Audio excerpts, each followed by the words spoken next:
It is 100% free, but also. They call it.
Good afternoon. At this time, I'd like to call the September 22nd meeting of the Nash County Board of Commissioners to order.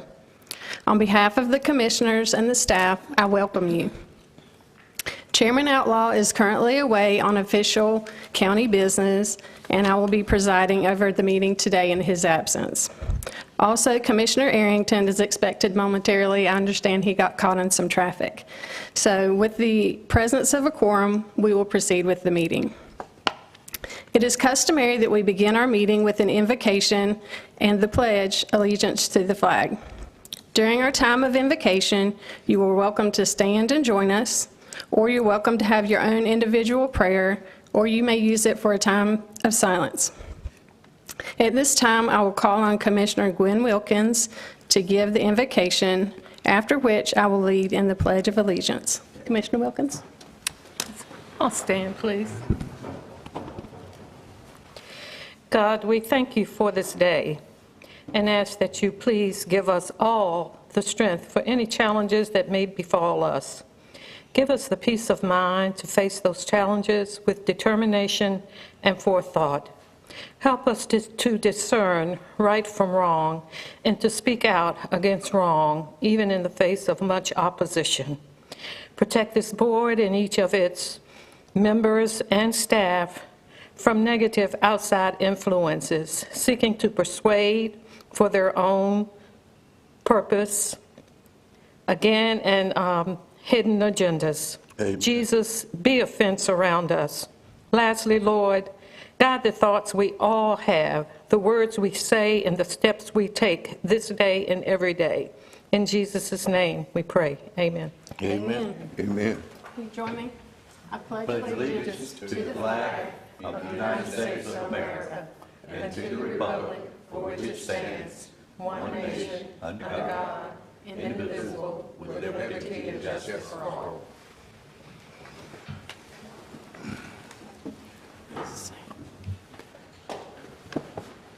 All right, we will now begin with the first item of business.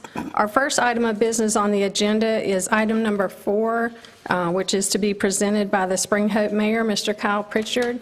I believe he's not arrived yet, so we will move on to item number 5, if that's okay. And I will call on Mr. Cole Strickland to present about the Nash County Farmland Preservation Program.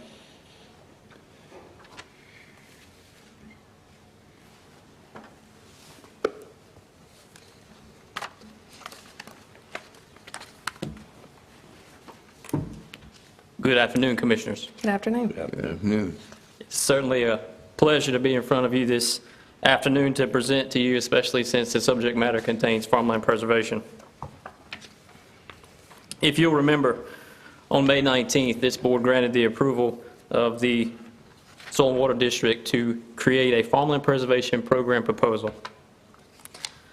But before we dive into the details of that proposal, I'd like to first give you an update on the transition of the Nash County Agricultural Advisory Board and the Nash County Agricultural Voluntary Ag District Program. Our department updated the VAD program process. We did this to mimic and reflect our current established procedures for our Nash County Soil and Water District Board and our cost share programs. We also created a logo and emblem for the Nash County Agricultural Advisory Board, and you will see this logo throughout this presentation. Secondly, if you remember from May 19th, we were tasked to create a program proposal for farmland preservation to be installed here in Nash County. I must pause for a second and thank the Nash County Cooperative Extension Service, Nash County FSA, Nash County Manager and her team, the Nash County Soil and Water Conservation District Board, and my staff that allowed this transition to be successful. So now, let's dive into the details. The challenge ahead.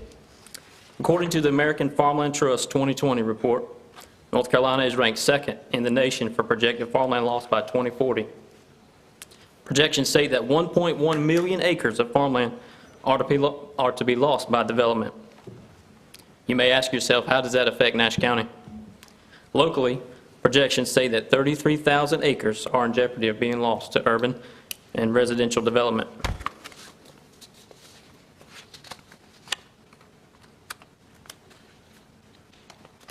So you've seen the challenge, and we've heard from our public. The Nash County Agriculture Advisory Board and Nash County Soil and Water staff have engaged with several Nash County citizens interested in preserving their farmland. Location in Nash County, parcel size, and landowner objectives have varied. And recently, with the discussions ramping up publicly about farmland preservation, those inquiries have increased as we've gone throughout this proposal process.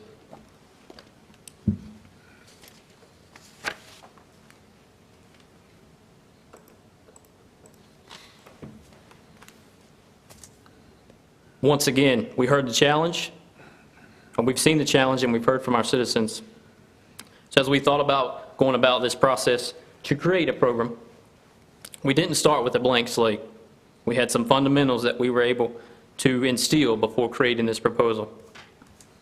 We knew that Nash County fully supported the creation of a farmland preservation program due to the approval to create the program and a proposal to be brought back, and also setting up a PUV, the present use value rollback account. We also knew that local easements would be held by a third-party land trust, that there was not a local desire to hold those easements here in Nash County. Ag Advisory Board and staff also wanted to increase the core understanding and knowledge bank of agricultural conservation easements throughout this process. And last, but certainly not least, we wanted to craft a unique option designed to meet the needs of our Nash County landowners.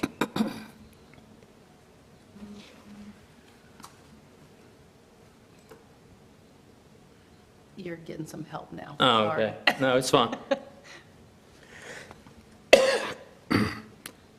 So how did we go about this proposal process? Our methodology included holding 4 work sessions with staff and Ag Advisory Board members with farmland preservation industry leaders. First, we met with Allison Rodriguez and Scott Scholars from NCDA, the Farmland Preservation Division. They spoke to us about the ADFP scoring metrics, the importance of a local match of funding with their program, and how they can support farmland preservation efforts at the local level.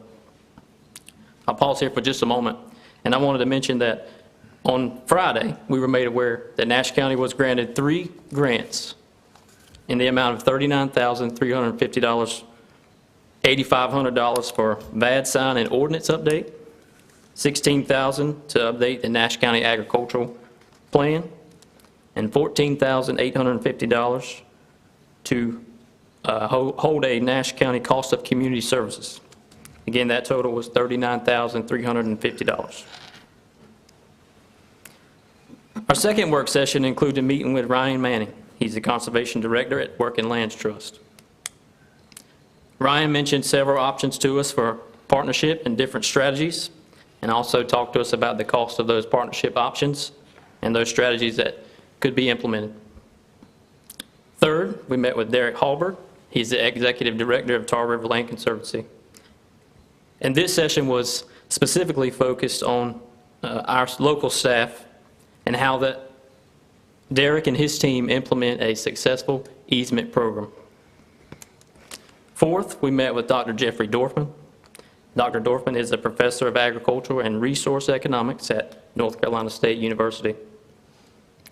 Dr. Dorfman spoke to us specifically about balancing development and the preservation of farmland and how that balance impacts the county's bottom line. Separate from these 4 work sessions, staff and board members met with Chatham and Wake County Soil and Waters staff.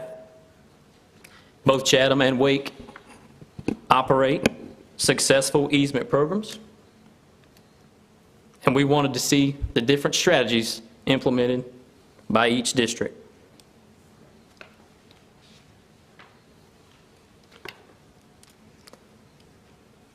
So with that knowledge bank, we were able to define our program.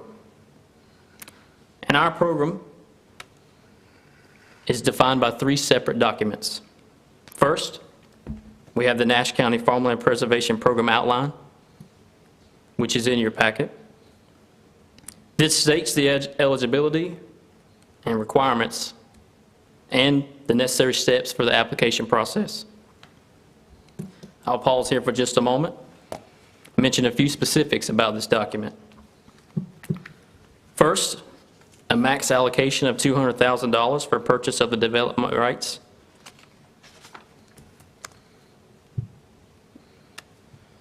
Second, we will hold a third-party right of enforcement, even though we will not be holding the easement here in Nash County. We want an option to make sure that that easement is upheld if our land trusts were to no longer exist. And third, 75% of the parcel with the application must be ag land. And we define ag land as grassland, cropland, or pasture land. I also want to speak to the process of the application. Landowner will fill out the application, which will then be reviewed by the soil and water staff. At that time, an application ID will be created, at which point, application will move to the Agriculture Advisory Board by ID only and not name. This will eliminate any bias and keep the best project moving forward based on the metrics presented. Once majority vote of approval from the Ag Advisory Board, it will then be moved to this Board of Commissioners for final approval to allocate funds. Second, on the program document is our landowner application. And this application is very thorough and provides the crucial information to execute a precise ranking. Soil and water staff need a full picture of the parcel and landowner objectives in order to have a precise ranking and move the project forward. Third, we have a ranking form. This form will ensure funds will be allocated to the projects that score the highest against specific criteria to Nash County. This ranking form is 22 questions and has a max of 115 points.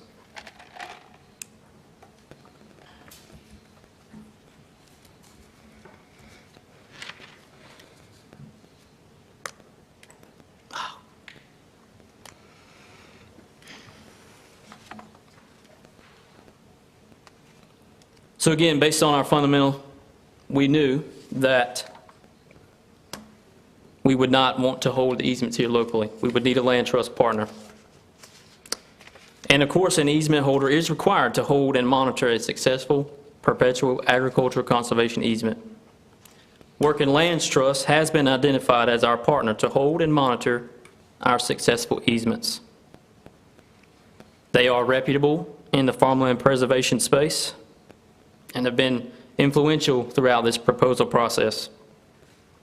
Also, the partnership will function as a term contract with a fixed annual rate and targeted number of projects.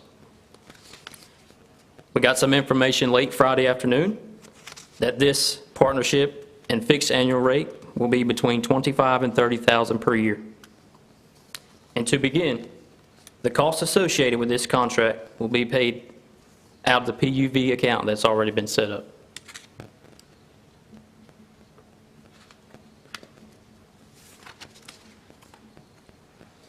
Again, we believe that this enhances Nash County's umbrella of service and that this is an added option to our landowners.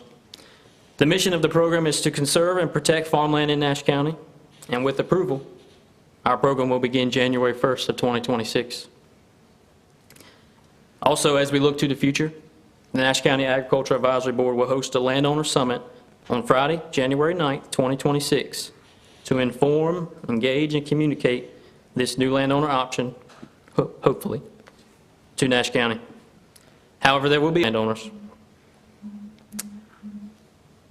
Throughout this process and hearing from industry leaders and potential partners, and landowner interest in farmland preservation has increased and multiplied rapidly. The expectation is that with this solid foundation, Nash County's program will follow suit. And I would also like to mention that we anticipate this program to evolve based on the needs of our landowners. And with that, I will pause for any questions or comments. Commissioners, are there any comments or questions for the presenter? I have some concerns. Yes, ma'am. Did you have? Cole, I want to, the landowner option for easements, that's strictly the landowner's decision. They aren't forced to do the easements, is that right? That's right, yes, ma'am. This program would just be an added option in Nash County. Our landowners currently have options throughout the state, but we do not have a local point of contact or program established. Okay, and they can either participate or not? Yes, ma'am. Okay, thank you. Thank you. Thank you, Commissioner Wilkins. Commissioner Belfield? At this point, have you involved any lay people that are not farmers or own farmland? Because we're going to need the public, I believe, for this to be successful, to support the idea. And they're going to need to understand that it's important that we preserve our farmland to produce food and fiber for them to survive. Yes, sir. We feel that the landowner summit that we've already planned and plan to host in early January will be the first step of the education for this program and any other succession plans that our current landowners may have. Again, we will have several presentations that day. And we've also talked to interested parties about farmland preservation already. So to answer your question, I feel like we have involved the public. Yeah. And we'll continue to do so. Yeah, it's a big challenge to all over the whole country. Populations is increasing. We bringing in industry and it's employing people, and not just local people. It's going to be people moving in, housing demand, and just all that needs to come in this program, understanding, so that the public will support it as well as the farmland and landowners support it. Thank you, Commissioner Belfield. Are there any other comments or discussion for our presenter? No? Okay. Thank you so much, Mr. Strickland. Commissioners, is there any further discussion at this time? All right. Go ahead. Vice Chair, Commissioner.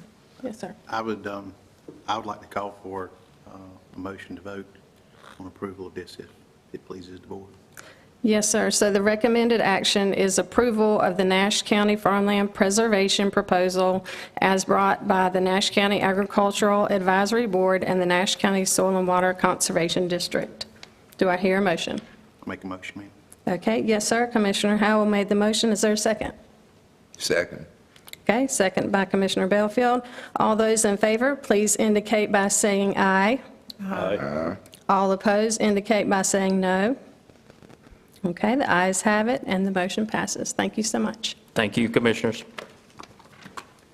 Okay, next we will move to agenda item number 4, and this is a presentation on flash flooding and a request for a resolution of support brought by Spring Hope Mayor, Mr. Kyle Pritchard.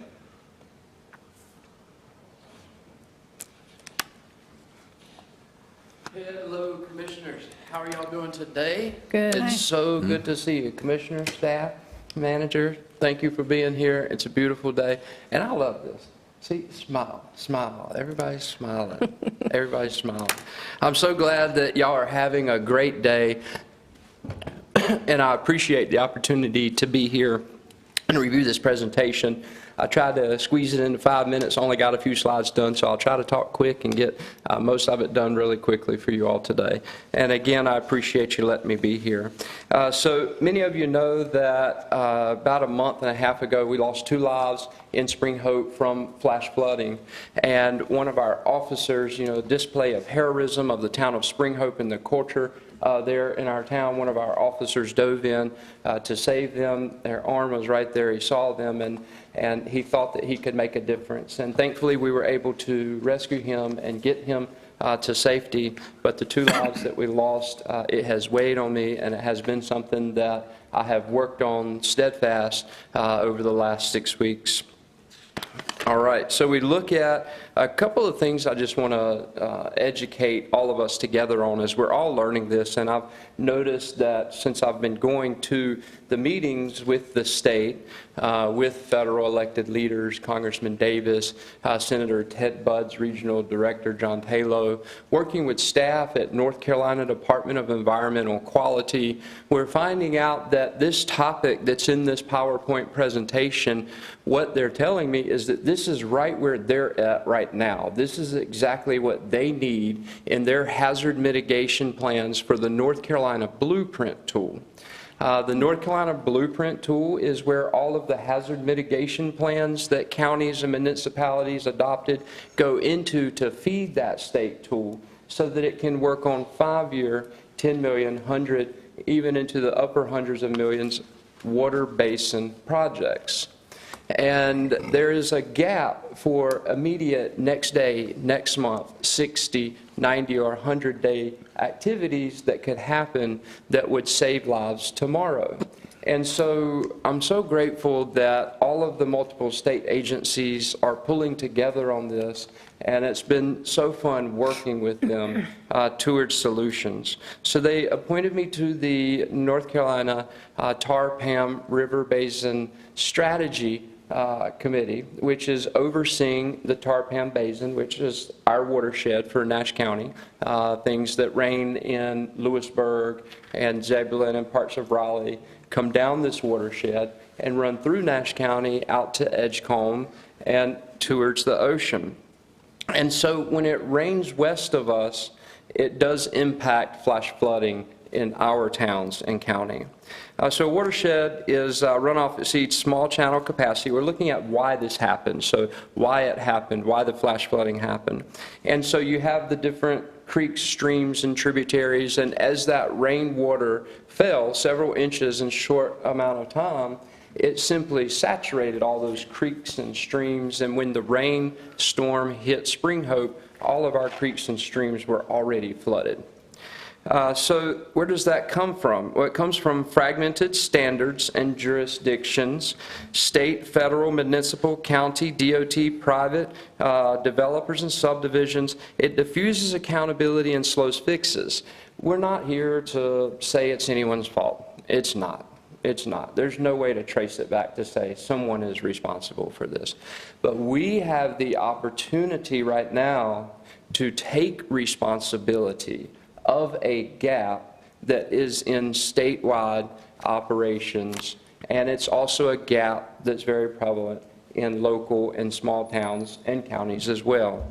Again, because the state agencies have told me that they are just now getting to a point where this is becoming a major topic of discussion with them. So we're right at the critical mass or the peak time for Nash County to be able to lead on this. And so sticking back to this, I'll jump back to leading on that in a minute.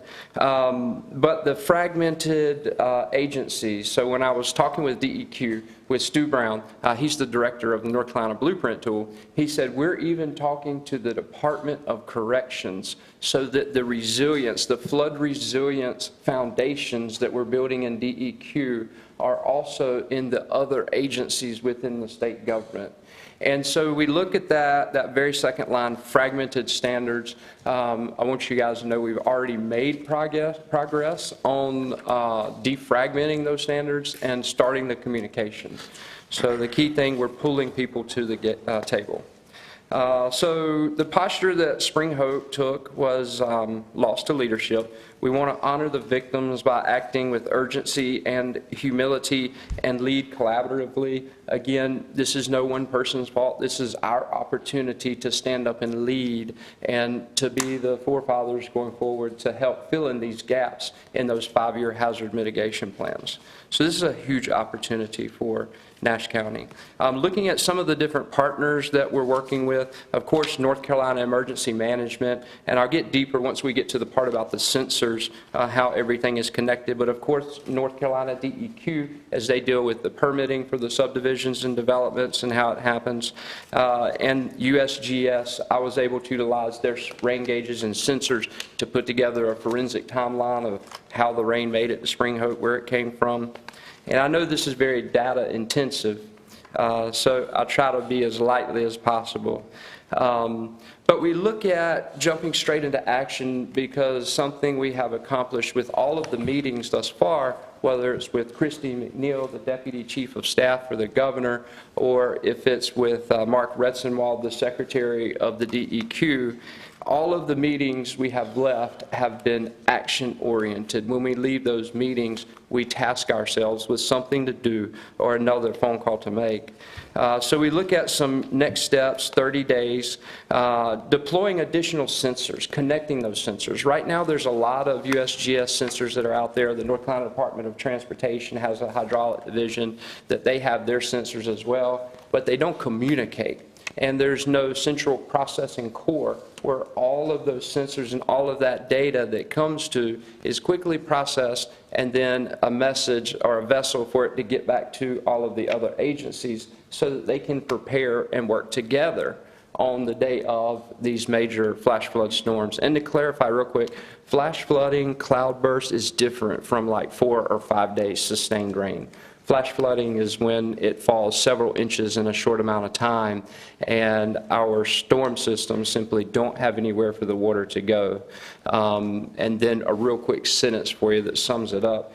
We're building so fast that our wetlands are not able to keep up with the water that's being pushed into them. So from a bird's eye view, why this is happening, more parking lots, more driveways, more rooftops, the water has nowhere to go.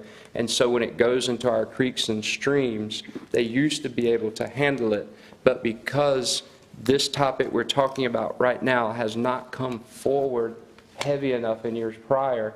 There's been no major changes to our watersheds. So we keep growing, but we're not adjusting our watersheds and helping water get away from roads and life safety hazards. So we look at things we can do in the next 30 days.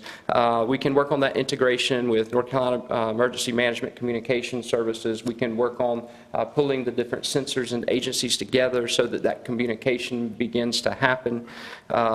We can, things have already happened, NCDOT. It was so amazing. The very next day, Kim Moore, our regional director, reached out and she said, hey, our guys have already gone out there. We're already looking at our culverts. Our local NCDOT is amazing. They literally the next day they had already gone and checked on their culverts. But working with DOT, they're critical to this as well. Working with local emergency managements, and we pull everyone in. Once we kind of get a lot of this situated on the state level, we can pull everyone back in once we have a very specific plan. But we look at things that we're doing in Spring Hope. You see where we tasked ourselves August 6th to do that rainfall data. I've already pulled all the data, put the forensic together, but then also we talked at our last meeting about doing a hydraulic study to actually learn where the water is coming from intra-subdivision. And so we see some lots are just experiencing flash flooding from themselves inside the subdivisions. And when an engineer is looking at a 2D piece of paper flat on a table, sometimes it's hard for them to visualize how a 20-foot drop or change in elevation from one yard to the next could cause constant flash flooding in that yard and constant erosion washing the yard out. And so that's where it ties back into, we took that real world data, we went out there, we went back out there with the developer, we got the developer and the builder meet on site, they're coming out to fix the issues. They're more than happy to do that. And because they want to be a part of the solution, they see that this is becoming a very large-scale solution, and they want to be a part of it. But we take that data that they found, the soil calculations, and we take it back to DEQ and to permitting. And again, this is about working together, and a lot of these issues could be stopped in the permitting phase when plats are approved that have wetlands going through them. You know, and education is a key component of this, making sure that all of us as elected leaders, that we understand what watersheds are, and we understand that how rapid development with no consideration of the watersheds causes flash flooding. And it's good for the developers. The Franklin County Home Builders Association, Mr. Tingen, Dan Tingen, they have been going along with us to all of the meetings and making sure that the developers have a seat at the table, because that's critical. The developers are the ones that are in the field actually moving the dirt and overseeing the contractors, and we need their input. As I just displayed on a 2D piece of paper, that elevation change, well, the developers in the field, they know what needs to happen. And so they have a very prominent seat at the table, and it's very important. The culture of this statewide Flash Flood Action Committee is to work with the developers. Okay, so skipping over to the next one, which actually shows some sensors and gauges, and any of the details that are in this PowerPoint presentation, I would love the opportunity to sit down with you individually if you'd like more details, or if you'd like to go along to some of the state meetings, I'd welcome you to. Commissioner Davis actually sat in on the very first meeting, and thank you for being there. And would you like to speak real quickly as to that meeting, how you felt it went? Why don't you finish up, and then I'll join in. Go ahead and finish your presentation. What's that? I said, go ahead and finish your presentation, and then I'll have my Speak. questions and Perfect. comments. Thank you so much. You seem to be on a roll. I do not want to bother you. Yes, let me keep rolling, okay? And so then we look at inexpensive, quick, real-world fixes. So we've established that the hazard mitigation plan and the way that the blueprint tool is currently set up is for long-term fixes and resolutions. So back to the statewide Flash Flood Action Committee, 60 to 90-day moves that can be made. H&H screening, examine historical rainfall stream gauge records to determine probable hotspots. So that's what I did for Spring Hope. I went back and I calculated all this data and said, okay, these are the most likely places to flood based off of data. And then we look at real-world conversations. Yes, they are. So we could go through, and the state could help us with this and find out, hey, what are the top 10 places that flash flood in Nash County all the time? What are they? Where are they? And let's start looking at those. Pilot a couple of low water crossing treatments, depth markers, automated gauges, cameras, flashing beacons. And so we see the neighborhoods upstream from us, like Tar River Estates was the specific neighborhood that this storm that flooded down in Spring Hope started, right on our watershed. But something as simple, and it made no sense to me, and a lot of people at the state said the same thing, and it's just because there's division and it's not as connected as it should be. Why isn't there a flashing light at these hot spots where it's most likely to flash flood? It's connected to sensors upstream, and when those sensors rise, it causes the light to flash. And everybody knows when the light flashes that it's a high probability that there is a surge of water that may be coming soon. And these surges of water can happen in just a few minutes. And so something that simple, and they said, Kyle, that's where we're at right now. That's why this is so important. This is exactly where we are and what we are working on too. So we could also look at a countywide culvert and attention review triggers for large upstream permits. So we can just simply work with our DOT to assess all of our culverts. I know that we're not looking at spending tens of millions of dollars to replace culverts, but let's just get an inventory, see where we're at. Cost share for sensors. Again, a lot of the sensors are already there. The gauges are there. It's just a matter of connecting the different agencies to work together and to share the data and to communicate the data to each other. We look at funding, and it was just such a blessing to the Statewide Flash Flood Action Committee. Senator Ted Budd's Director John Taylor connected me with Tony McEwen with the American Flood Coalition, and they said, look, when you walk into these meetings with the state, you walk in with confidence because you have funding. And he said, we want you on our council. They put us on that council as well to represent small rural towns in D.C., so I'll be going with them speaking there. But he said, when you walk into these meetings, for your 30, 60, 90-day operations and task, he said, you walk in there with funding. And all of the state is aware of that, and they're so grateful of those partnerships. They've worked with them. Tony McEwen in North Carolina, or excuse me, that Flood Coalition actually funded the North Carolina Blueprint Tool. And it was an $80 million investment. And one of my best friends is actually the co-founder of this Blueprint tool. They worked on it for so many years. And he's currently the rules chairman of the North Carolina House of Representatives, Mr. John Bell. And I appreciate his action on flood for the last decade. He's been working on it from Goldsboro and Kinston. They always flood. And so I'm so grateful. I never thought that someone I've been friends with since 2009 that I'd be working with them on flooding at a state level in the future. And so I'm so grateful that the co-founder of the Blueprint tool, also a top legislator, so the General Assembly is also welcoming this project with open arms and saying the same thing. It's right what we need right now. So we look at, next slide, after this sensor one there, moving right along. The state has had a lot of success with stream restoration programs, and we know that good friend Cole Strickland in the Soil Division, they've gone out and they have cleaned a lot of creeks and streams. You guys do a lot of activity. Y'all are an active county.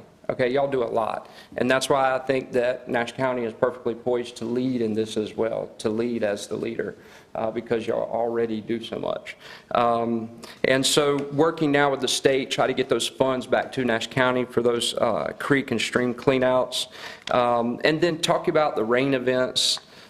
These rainstorms that we're having, they're calling them cloudburst, and it's when the clouds are just so saturated with water and from different changes, whether it's, some people say cloud seeding, some people say climate change, whatever. What's happening is the clouds are literally bursting and dumping all of their water within just a few minutes. It's called cloudburst. And so not only are we dealing with more rapid growth, but we are also dealing with heavier, quicker rain precipitation storms called cloudburst. Standards and design, I touched on this earlier, where we go out into the field and we're actually in the dirt, finding out real-world engineering calculations, reverse engineering them, and then sending them back to agencies like DEQ for permitting review. And again, this is all bringing the developers to the table from the beginning. That's important to know. Committee, next slide. We can skip that one. Go to the picture, and then you can see the big TARPAM slide there. You can see where some different USGS streamflow sites are. DOT has some sites.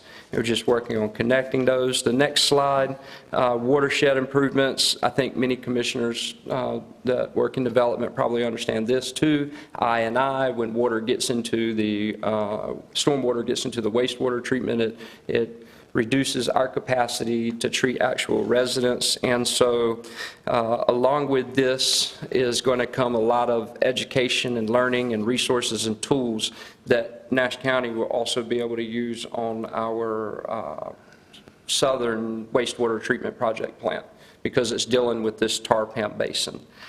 So solid relationships there, right on top of that basin. So we're looking at less stormwater entering sanitary sewer through inflow and infiltration, and reduce I&I means wastewater basins and plants can handle flow more effectively. So moving on, how can Nash County lead together? And again, you guys already do so many things, more things than a lot of county does. When I was comparing Franklin and Nash County, it's like night and day. You guys are very focused, okay?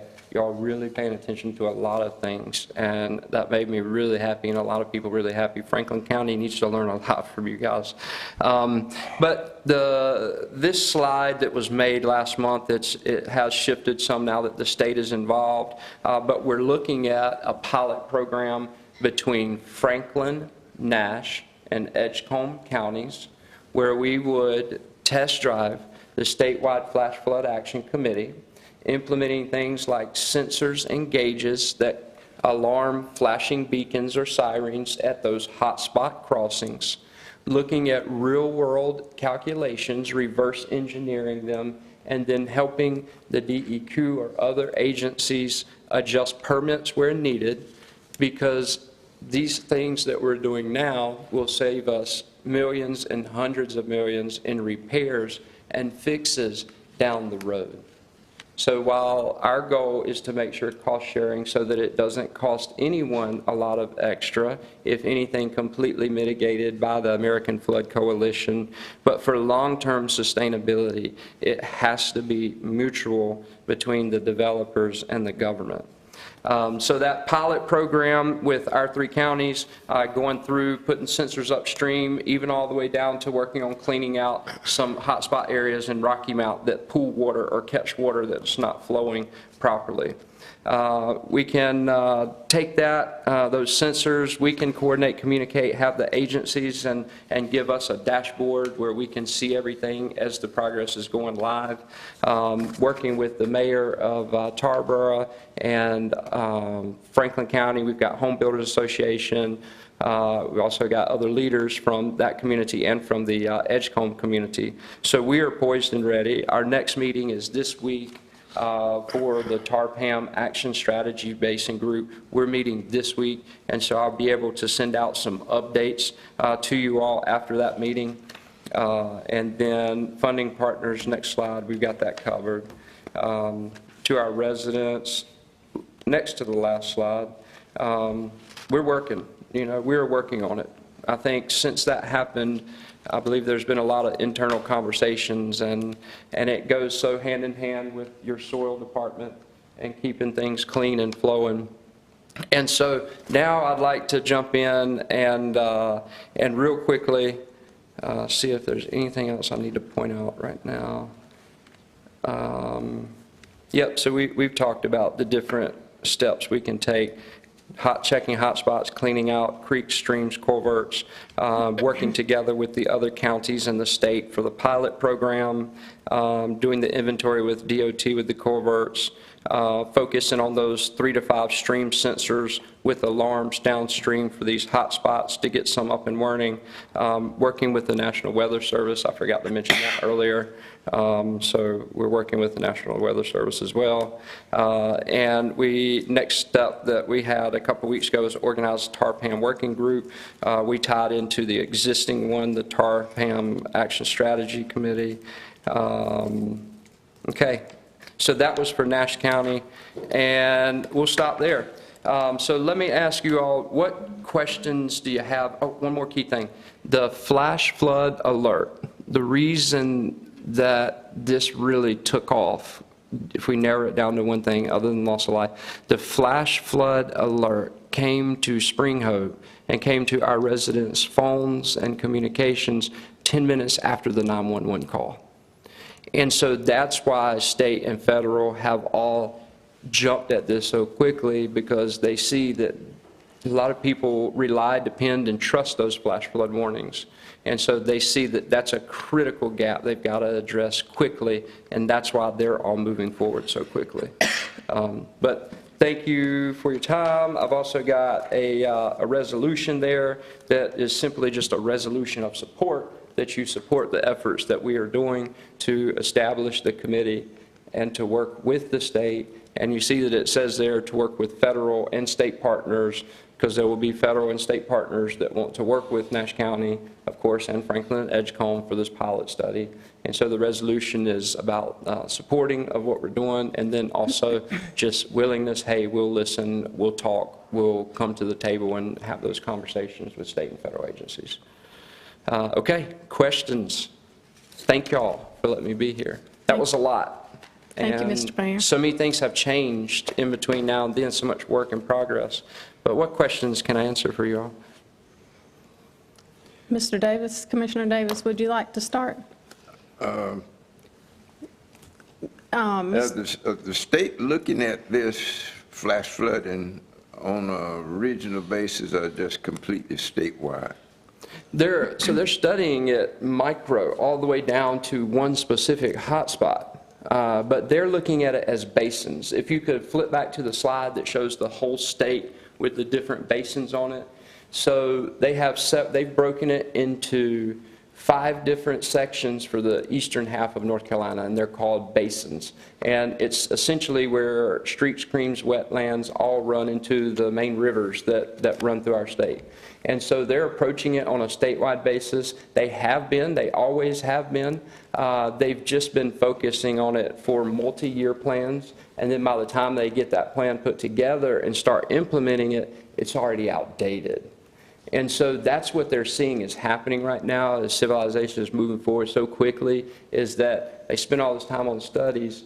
When it's time to implement it, it's time to make a new study right away. And so they see the value in the statewide Flash Flood Action Committee because it offers an operational arm. It offers funding, and it offers the flexibility to hire contractors to go out there and do things tomorrow. And so, you know, everything, the 5-year plans are great, but this is a statewide level. And when I say zoom in microscopic, they have crews and teams of staff at the state that focus on different watersheds, you know, and then within that group of people on that particular watershed, then they focus, microscopic focus, hyper-focus on individual responsibilities within that watershed. And so not only are they looking at it holistically statewide, but the only way they truly could look at it statewide is if they looked at the microscopic pinpoints, the fail points, the weak links causing it on a statewide level. So it's both broad and hyper-focused. Did that answer the question? Yes, because I had in my mind that maybe we ought to look at it from a regional basis where it's more vulnerable that you have flash flooding and flooding. I think he was just making some statements about flooding. He was just making some statements about flooding and flash flooding. Oh, okay. I'm sorry. I thought it was a question. I didn't completely hear you. I have a bad habit of not speaking in the mic, too. Yeah, I was just thinking that on a statewide basis, they need to identify all areas in the state where there's possible flash flooding and flooding. I can remember going way back 1940, Roanoke River. It was, that river had a lot of areas in it, wetland around it, and it flooded. It would spread 6 miles all the way out, and it was really damaging crops. And farmers were losing their crops, cotton, peanuts, corn. And so they put that dam up there, and that was a blessing when they did that. It cut out that flooding where in lowland where it was once was flooding. That dam could hold it. That's why I was saying that maybe a regional, looking at where the places are more vulnerable for flash flooding and flooding. Even flash flooding can last 2 or 3 days, and it can do a lot of damage. It can, and yes, it's very defined, like the focus, so that it actually has solid action plans and can accomplish real-world goals quickly. This committee, the Statewide Flash Flood Action Committee, is pretty focused on flash flooding. But the flooding in general, that's a huge scale plan. You can imagine, like with Helene that just went through the mountains. And so there's a whole nother layer of planning and organizational structure that's dealing with that long-term flooding. So again, the blueprint tool, they're working on that. But it's interesting that you mentioned damming it up to save the crops, but that's exactly what we're looking at is, hey, what are some changes we can make today that's going to save us a lot of time, money, effort, and energy in the future? How can we be more efficient today, and how can we be smarter today and protect our future longer so that we can go a longer period of time without having to do it over and over and over again and replan it? And so when you have that long-term planning and then you have an action arm that can take those critical steps along that 5 or 10-year way, it makes it much more possible to save those long-term damages. And talking about farmland, something that we found interesting, and Cole, you may find this interesting as well, but because of that particular situation, that's great. They dammed it up. They diverted the water somewhere else. A lot of times, landowners would just make ditches through their properties. They would make, of course, they'd make their own ditches and creeks to get the water off of their property. And without knowing it, whenever you channel water that is usually spread out over a 6-mile area, and you channel it down to an 1/8 of a mile creek or little river stream that you built, all that water is rapidly going right down to the next neighborhood. And so there are practices and there are things that we have done, and we thought they were the best at the time. We thought there was no other way. And that's where it's talking about bringing everybody to the table, the developers, the landowners, the farmers. Now, it's so exciting to see this program that he's putting together, because the information that they come out of that, we will be able to implement some type of a resilience tool in there as well. And so I was really impressed. I was so proud of you when I saw you doing that presentation and what he had going on. Thank you. Great question. Any other questions? Okay, thank you, Commissioner Belfield, for those comments. Are there other commissioners with questions or comments? Yes, sir. I will make a few, Madam Chairman. First of all, I did attend the first meeting, as Kyle said. I left that meeting realizing that meeting, we always refer to a meeting that's on a subject matter at a very high level as about 30,000 feet. This meeting that day was probably more in the 40 to 50,000 square feet. is where we were flying at. You get your work done at 5,000 feet elevation. So that was a very high-level meeting, a lot of people at the table. And of course, there's no reason why I don't think the county should support this resolution and certainly join in doing what we can do. A couple of things you said, Kyle, that bothered me a little bit. You referred a lot to the development community, and the increase in development seemed to be, in your mind, a lot of the problem, when really that's not a true statement, because the development community has been addressing flooding for the last 20 years, at least, very intensely the last 15 years. 20 years ago, you didn't ride around our communities and our towns and see ponds where you didn't know why the pond was there. You go anywhere now and you see a pond, whether it's a Walmart, whether it's a Dollar General, it doesn't matter where it's at. And that pond has one purpose. We are required in the development community, whether it's a corner store above a certain size or a 1,000-home subdivision, we have to meet a pre-discharge rate, which means we have to look at that piece of property in its wooded state, if that's what it was. We have to calculate the rate that water runs off of it. And then when we get through developing that property, we have to leave it where no additional water runs off than what it was in its pre-development state. So we've addressed that problem, and we do a great job of doing that. Nash County is considerably ahead of many counties because our ordinance requires you to look at it all over. We had to meet that criteria all over the whole county. All counties do not have to do that. The only place in Nash County where you may not have to meet that now is some of the smaller towns, because the state regs require municipalities and cities and towns above a certain size to have that stormwater management program in effect, and they have to enforce it. If they do not enforce it on a local level, the state enforces it for them. Like Rocky Mount, for instance, has its own program, and so therefore they enforce it on you.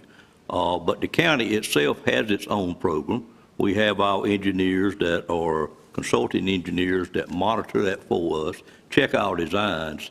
So I don't think the development community at this point is a big issue in this game. In the past, it has been, and a lot of these problems are caused by past developments that did not have to meet those criteria. But it's a huge problem. We've got to get down and work on it. But we also must understand we will never be able to generate enough regulations to take care of Mother Nature. That's just impossible to do. In the farm community, we know how Mother Nature affects farming. In the development community, we know how it affects our development. But in real life, we also know how it affects it. I hope in this process we will continue to educate our people, whether they're on a walking mode, whether they're on a bicycle, a motorcycle, or a car, that when you see standing water, you don't proceed through it. We still try to have many people that do that. Many of our injuries, many of our deaths are caused by that. So there's got to be an education factor built into what you have and your partners have going on as well. I hope we'll do a good job of that. Can we do better? Certainly we can do better. And when do you start? It's never too early to start. I appreciate your work on this. I hope you'll stay after it. I know you well enough to know you generally don't lay a bone down. You continue to work that bone until you get where you want it to be, and I encourage you to do it. And I hope Nash County will be a partner in this and be glad to support the resolution that you have here, or some facet of it. But that's, Madam Chairman, that's about the way I look at what we have here. Got a lot of work to do. This is just the beginning. Thank you. Other commissioners with questions or comments?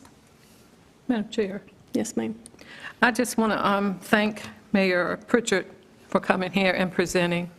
It took a lot of work, and I followed you on social media to see what you were doing, and I'm just thankful for it, and I have no problem supporting that resolution, especially since you're working with Tony McEwen, a very old friend of mine from 2008. So you're in good hands right there. Thank you. Thank you. Thank you. Other questions or comments? No, I just think that we shouldn't be taking this lightly. That we do need to support Spring Hope in their effort to on flash flooding, that safety measures are mighty important, because you never know when things happen. They can happen so fast. I can go all the way back in the 1940s and how fast water can move and destroy things as it's moving. And that was a great thing when they built that Kerr Dam up here on the Roanoke River, and they haven't had any problems since. And that was built way back there in the 40s. Yes, sir. And then they use that Kerr Dam for recreation. And so it's been a great help to the community. And I just think we need to move forward with Spring Hope on this. Okay, thank you so much. So the recommended action for this item is a request to adopt the resolution of support endorsing the establishment of a statewide flash flood action committee. And the resolution of support was included in our agenda packet on page 12. And I'll note for staff, it does need to be updated, the date, the adopted date. So that is the recommended action. Do I hear a motion? Madam Chairman, Chair. I'd be glad to make that motion. If the attorney has not reviewed the resolution, I'd ask that we adopt it subject to the attorney's reviewing of the resolution. I don't know where that stands. So noted. Okay. Do I hear a second? Second.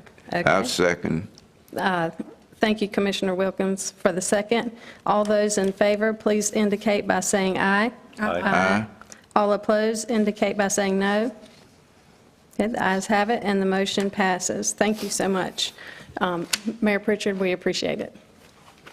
I've had a request for a brief break, so if we could return about 2:40, we'll resume our meeting.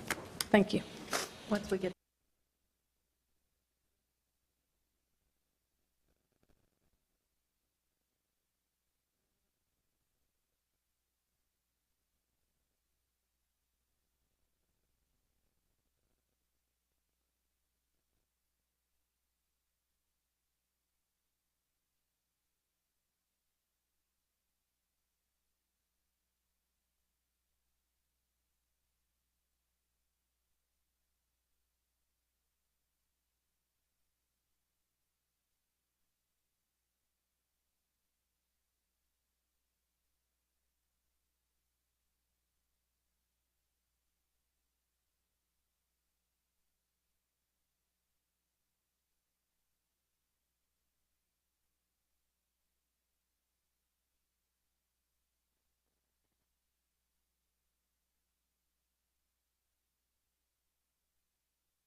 Call our meeting back to order. Next on our agenda is item number 6. This is an update on the Nash County Human Resources Personnel Policy about recruitment and selection background checks for employees working with children.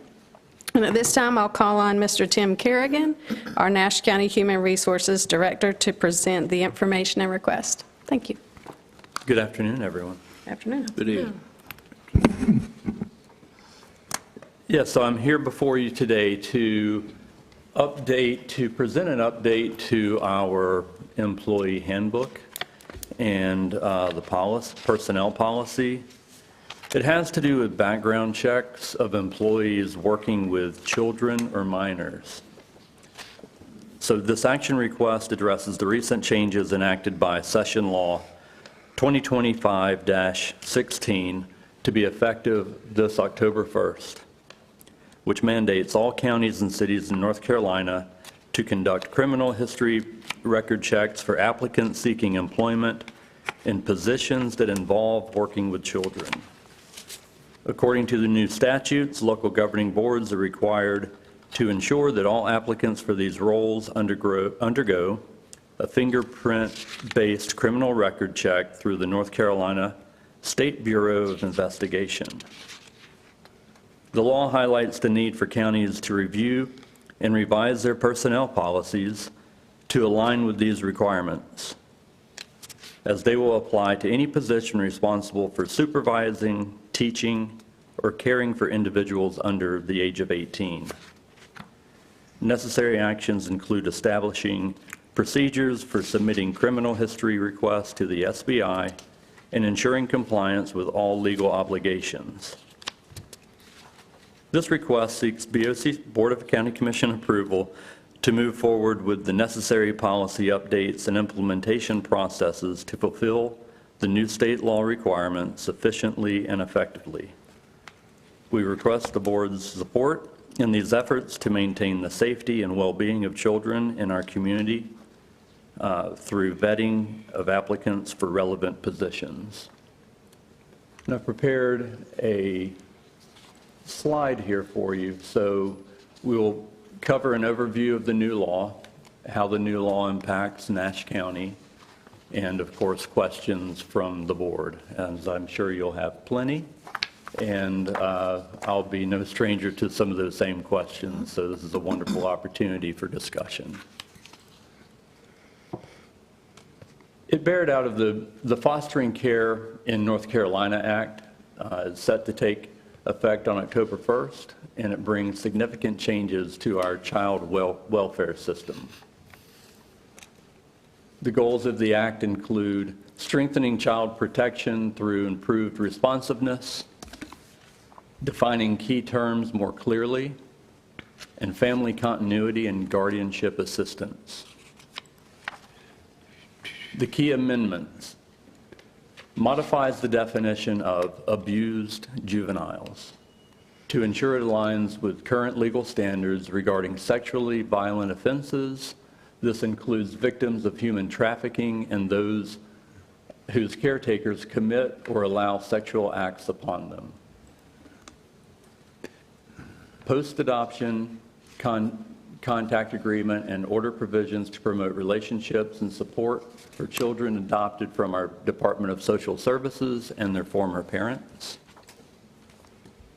It enhances accountability in our child welfare system by authorizing NCDHHS to review decisions made by the Department of Social Services concerning reports of abuse, neglect, and dependency. It makes it a felon for any person providing or supervision to a child under 16 to commit a sexual act upon a child. Impact for Nash County, and specifically to the HR department. Page 31 of the law states, to provide that counties and cities require criminal history record checks of applicants offered a position if the position requires the applicant to work with children in any capacity. So I make point of this because it takes a little bit further than what I read before. And some of this encompasses a lot of different departments and dealings, with its purpose. But for us specifically in hiring, we have to look at that in children, working with children in any capacity. So before, if we were just focusing on those supervised and, looking at parenting, things like that, it can take it a bit further here. While the law does not provide a separate explicit reason for the criminal background checks beyond their role in the overall effort, its context within a bill focused on protecting children from various forms of harm, including abuse and exploitation, indicates that the checks are a preventative measure to ensure the safety of children in the care of our county employees. I will continue with this. That kind of lets us know how we got here, what has been established so far, and what we're doing to comply. And again, I'm specifically looking at our employees and then our applicants for those positions which we have. Some of the questions come in. So first, it gives us the ability to work with the SBI so that we can go through their training, we sign up with them, we submit application, which I've done, and then we get certified to allow us to go into this process. And then we have a mandate that if we are going to have an employee, that we actually facilitate, that we work through that process to make sure that they are cleared. So one, the ability to do it, the process, and then how do we apply it to our process? So the question comes in, is that in any capacity? That can, obviously there are some departments that you are quite familiar with, Parks and Recreation, that's going to be dealing with children, EMS, Sheriff's Office, so many that DSS. But in reality, so many more instances could occur where we're involved with a child or a minor. So someone who is generally in an office, but they're asked to speak at a school, or they're asked to host someone to come and speak to them here. Might be a stretch, but it is, it could be viewed as working in any capacity with them. So we have identified some of the prime positions that we would be focused on, but I did want to bring that key terminology to you to help get your understanding of any capacity and how you would like for us to proceed. There is a thought that we may go forward and have everyone fingerprint checked, any of our employees. Of course, we wouldn't have to. We could go position by position and identify those, or it gives us the ability to check everyone. We don't have to check everyone. But certainly that is something up for discussion. I will tell you that the guidance on this just came out August 26th or 28th, I do believe, but it was late August from the School of Government with Coates Canons, and HR departments across the state are having difficulty complying in such short order, also with very little guidance as to how we should implement. There are a few that I've been working with that are on the forefront of it, and much of what I have for you today now, and I'm prepared to be able to answer questions that you might have, is based on a lot of those discussions that I've had with those other counties. I certainly don't expect to have all of the answers, but I do want your questions. As of right now, the estimated financial impact for the remainder of 2026 would be around $3,000. That is an estimate. The The new SBI background check costs $38. That is a set fee. Until we start to test it and get those back, I won't be able to tell. What I'll need to identify is, will that new background check replace the one that we currently order? And that, dependent upon position, sometimes we order a lighter model, sometimes a little bit more in-depth model, so it can range in price depending on what we're getting. I do anticipate that this would, I believe, cover most of what we would be doing already, but we would still have the ability, we would continue to keep our other vendor outside of the SBI so that we could do a little bit more in-depth for things that we need. But there are some times that our background checks currently cost $65. So it would, I do anticipate that we would be able to, it wouldn't be an additional $38 for every single one. We wouldn't, I don't believe we'll have to continue the same process and then do a duplicate. I believe that it will replace some.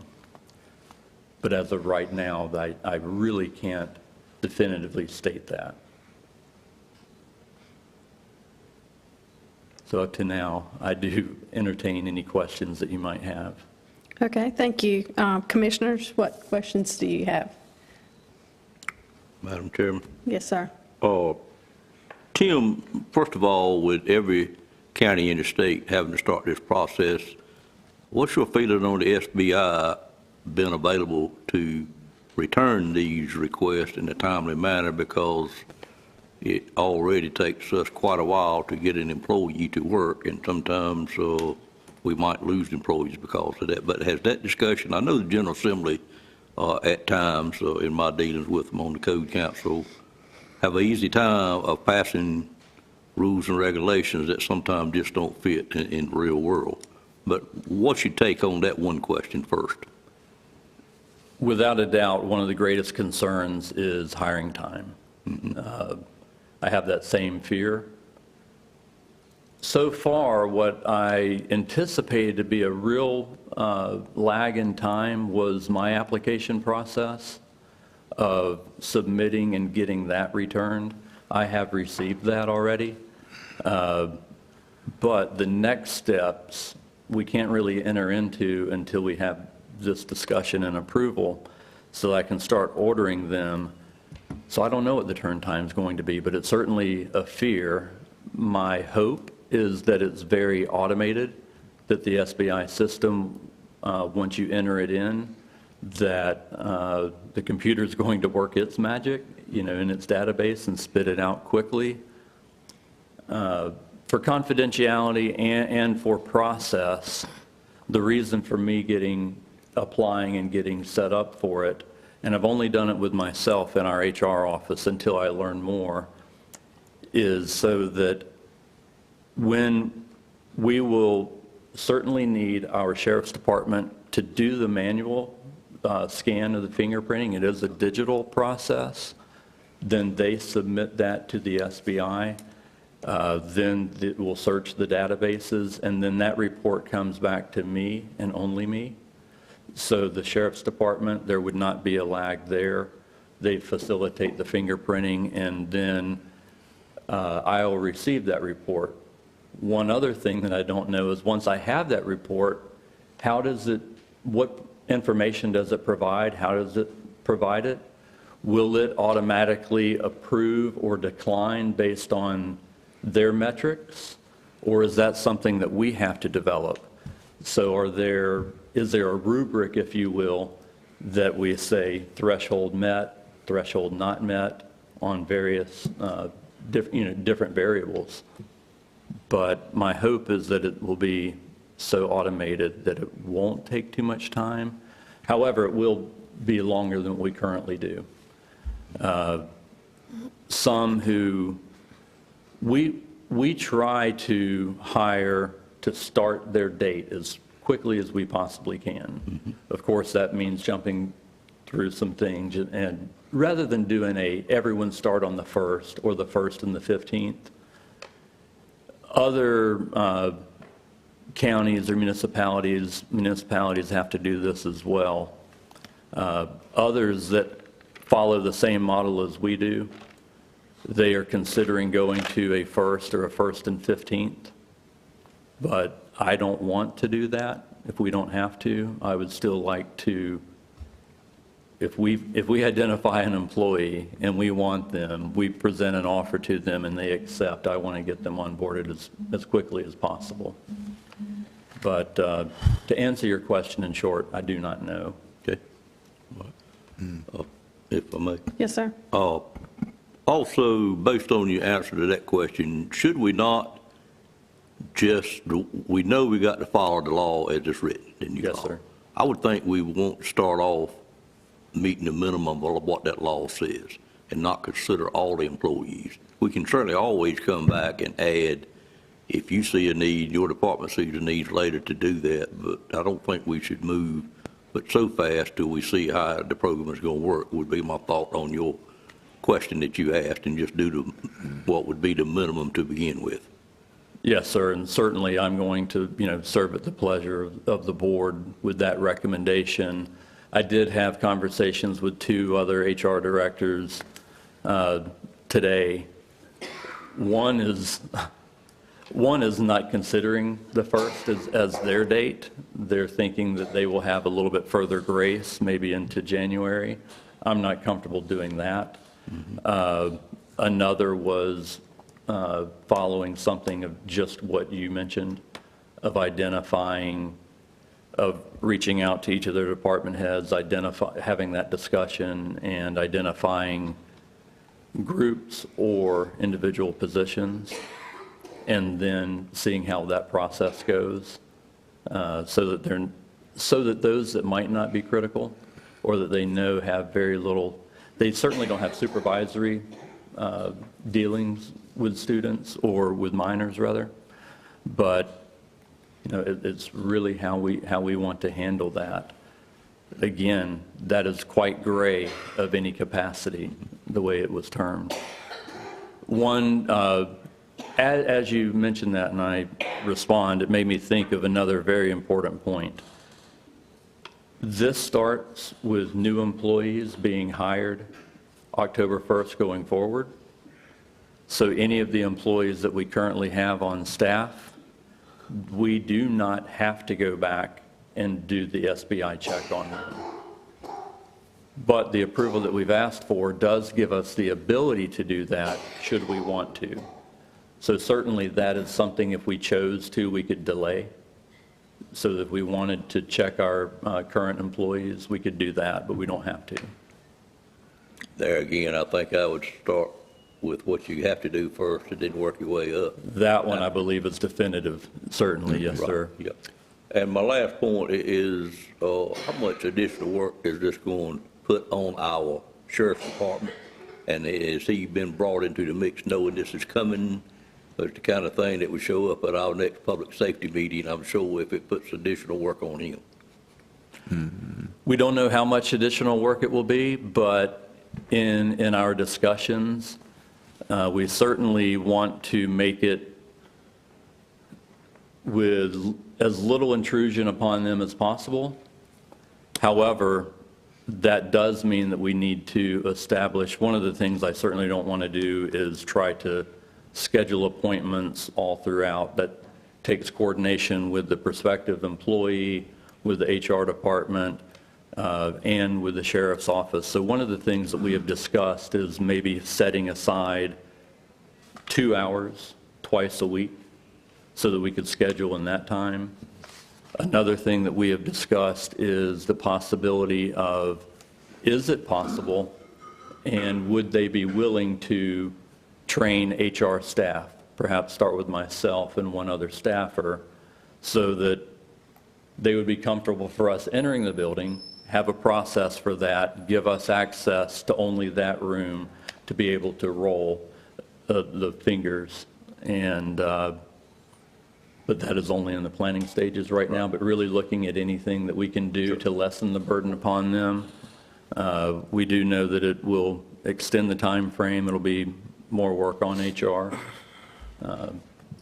And it's so much up for debate right now, but as you mentioned, it is something that we must do, and we have to figure it out. But we do have some options as to how much we want to take on, especially in the beginning. I certainly think the easiest route would be to do what we must, and then consider after 3 months what that looks like. And then again, going into budget, what that estimate might be for the different options that we could consider going into the new fiscal year.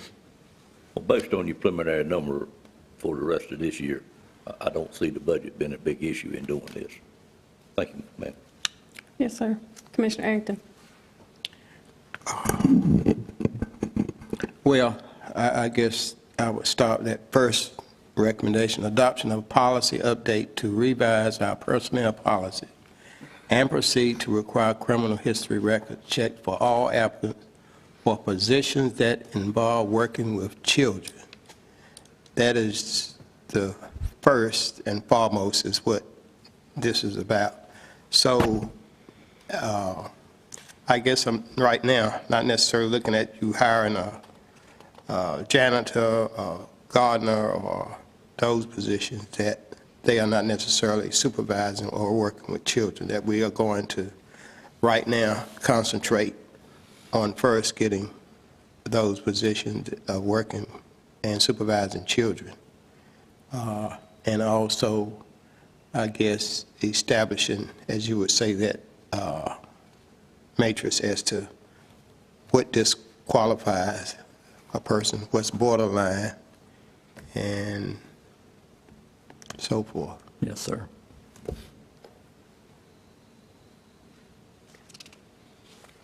Thank you, Commissioner Arrington. Further questions? Yes, sir. Commissioner Howell. Thank you. Our current vendor that we use, we set the matrix, I think you referred to it as matrix, meaning the criteria in which we perform the background checks on. We set that currently. The new proposed law, the SBI, did they set that criteria or matrix, or do we have any, was that unknown, I guess? That is still unknown, yes, sir. So when I get a background check now, there are parameters built in, and it will highlight things that I need to pay attention to. So it will say, trigger, here's what you're looking at, investigate further.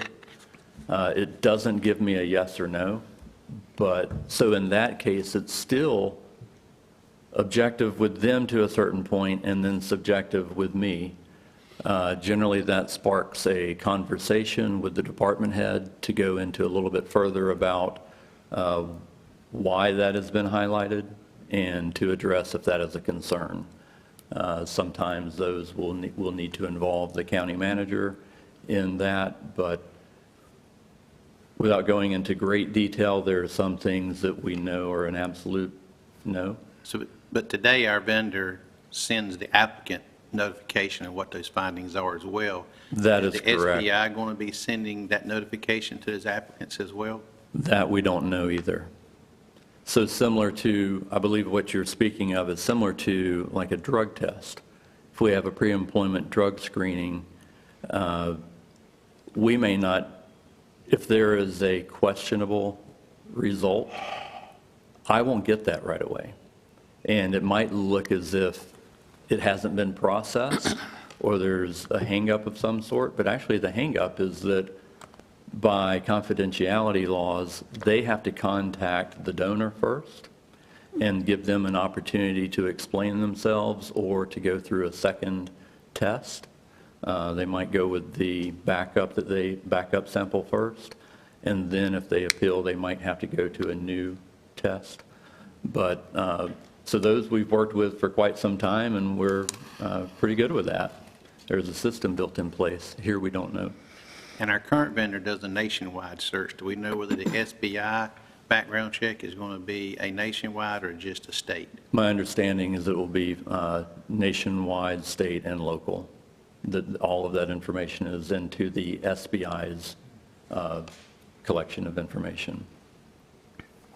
I definitely concur with the other commissioners' comments. I think there's so much unknown on this that we probably need to do what we need to do to meet the standards and requirements. Yeah.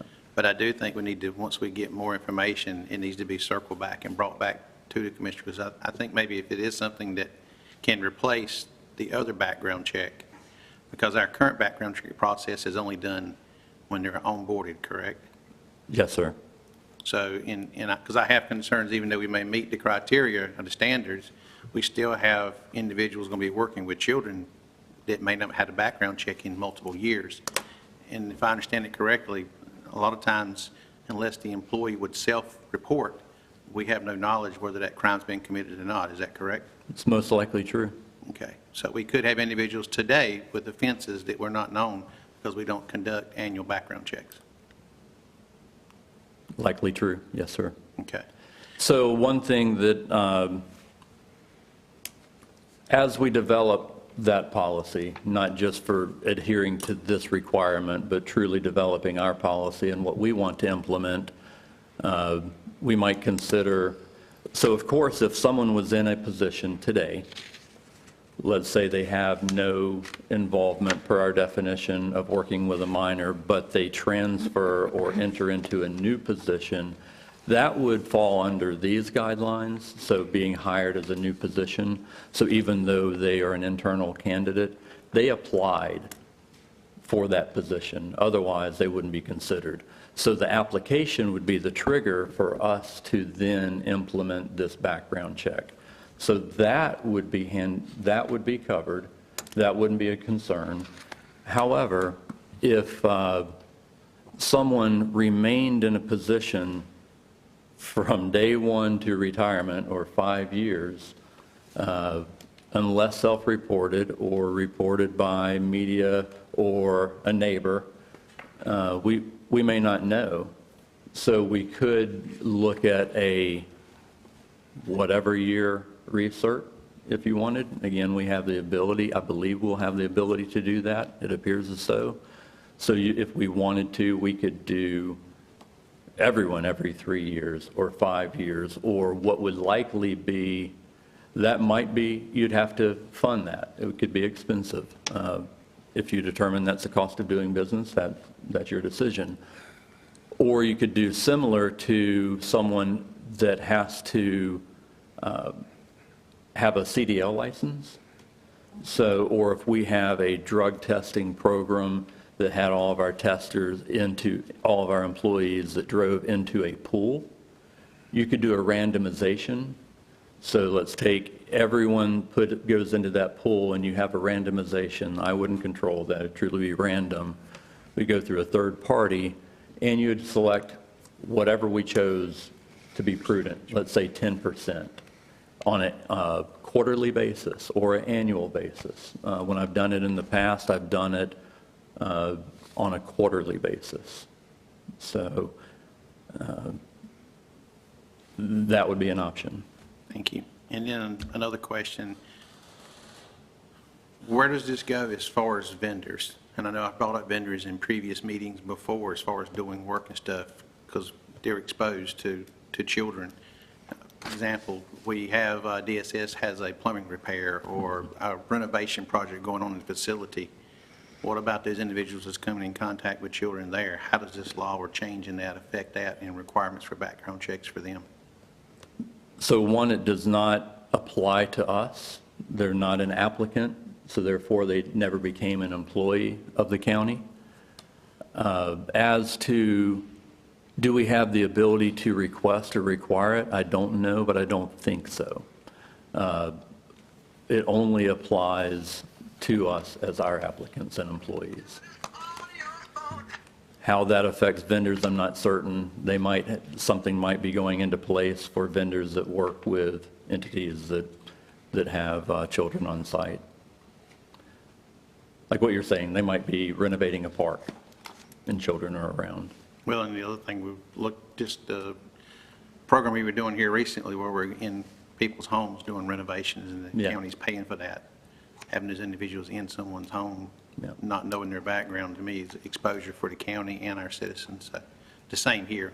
Something I'd like for us to look into, may not be a requirement currently, but as we get through the onboarding process of this, and if we don't switch over and go to the SBI doing all of them for us, and we still revert back to our third-party vendor, that's something we could look at maybe incorporating that as well, just to be proactive instead of reactive on this. Because I can tell you, from working in the private industry for 25 years, I was responsible for doing these background checks, and the industry standard is 3 years in the private industry. And I can tell you, it was in double-digit percentages every year that we found offenders of this that were not self-reporting. And it is there, and there is scientific data that reports certain type of felonies or acts are going to be repeated, and so we're putting our children at danger. And as you mentioned that, I'm sure that the question would come up, I'll go ahead and address it, volunteers. So not only the employees that we pay, but we have volunteers, so we need to consider that. Again, it's not required, but it doesn't mean that we can enforce it. But this only looks at application for employment. It does not apply to boards either. But again, one of my greatest concerns really in the effect of it or the purpose of it would be that vulnerable population, those, children. You think of a Parks and Recreation program, cheerleading, football, art program, whatever it might be, that it would be my fear that you have a predator who has not been allowed to enter certain arenas. They might volunteer their time, and they have the access to the youth. So that is definitely something, to consider. We're being entrusted with the youth in our programs, and it seems to me like that's more of the purpose of this, is so that we're doing our protection of our citizens. Thank you. Is there additional discussion? Background checks, yeah, I think they're good, but it's the way in which you should handle them. Because, and the reason I say this is that I've known background checks to keep people from getting a job, period. Because they were handled too loose, and other employees got them, and it didn't necessarily have a relationship to the type of job that they were seeking, but it was used. And so I just think that background checks, when you get them, you keep them within your department and don't handle them too loose, and they go elsewhere. I agree with you 100%. Exactly why they have the process that they have in place, and also why I made the decision to only register me. You go through a lot of training for this. I'm still not through all of it. I'm very close, but I did enough to be able to get certified, but not enough for me to be comfortable to implement it yet. But with there being so many unknowns, I wanted it to only go through me so that you would each have the confidence of just that. Madam Chair. Thank you. Yes, ma'am. I just need a clarification. It says the results of the criminal history check can be considered in the hiring decision, and can, to me, is the operative word. It doesn't say must be. And so who would make the decision, and would there be guidelines? Is there a level that you would look at to determine not to hire an employee as opposed to hiring them?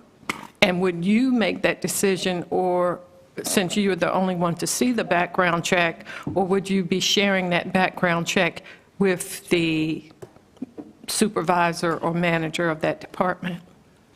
I would hope that there will be enough guidance that when we receive that background check from the SBI, that they will be able to make that determination, that we wouldn't have to develop our own process or rubric.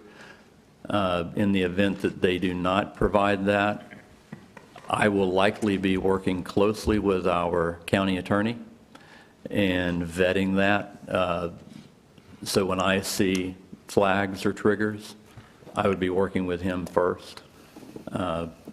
But again, it's really hard to tell until I've gone through some of those, and it might not happen the first 25 because they might be perfectly clean. And then when I run into one that has question marks, that's when we'll start developing a little bit more of our rubric, if you will. So, but in the beginning, it would only be me. And I would think that the SBI cannot make that decision on telling you whether to hire them or not, but do their due diligence, and then still, I think the decision would probably be left up to the county. I believe that it will. I believe you're correct. But I hope that it will at least, like our other background checks, at least highlight or, identify. We know that it's going to show what's in the system. But the further layer that the current vendor provides is to be able to say these are things of interest for any employee that you would have. So it may not look at a 10 to 15 miles over the speed limit 20 years ago, but something DUI is going to show up. Possession, different things such as that are going to be highlighted. So we hope that it will do something similar. I would expect that it will, but I really don't know. Yeah, and like I said, there are just things I think we should have an outline of what to look for, because like you said, even someone with a DUI 10 or 20 years ago, Right. I would think would not keep them from being hired, but. That's right. Thank you, Commissioner Wilkins. Is there any other questions for our presenter? If not, is there any other discussion amongst the board or questions of the manager or staff regarding this item? Okay. The recommended action is to approve the implementation of the new criminal history record check requirements as mandated by State Law 2025-16, effective October 1st.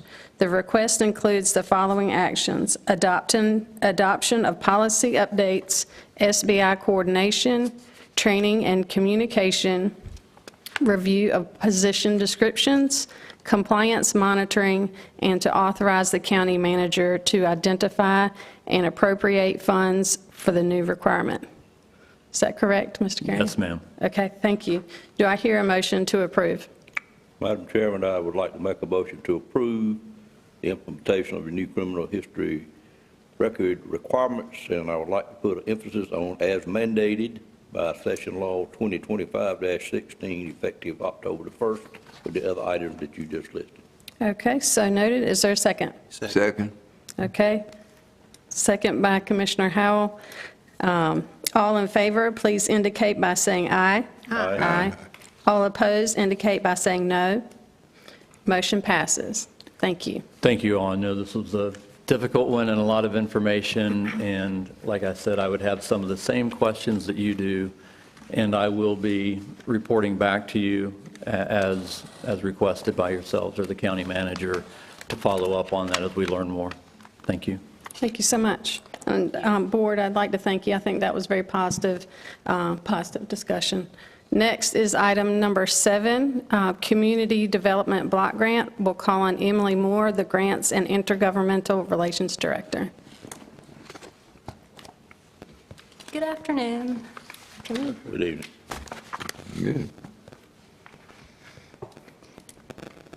Nash County was awarded $900,000 of Community Development Block Grant Coronavirus CDBG CV funds to expand public services and improve public facilities as part of the response to and recovery from the coronavirus pandemic, and $750,000 of Community Development Block Grant CDBG ED funds, which is economic development, to allow for the creation of 100 new jobs, 60% of which were filled by persons of low to moderate income. CDBG grants require updated authorizing resolutions. Approving these authorizing resolutions will allow us to resume and/or continue financial business with the North Carolina Department of Commerce on the projects.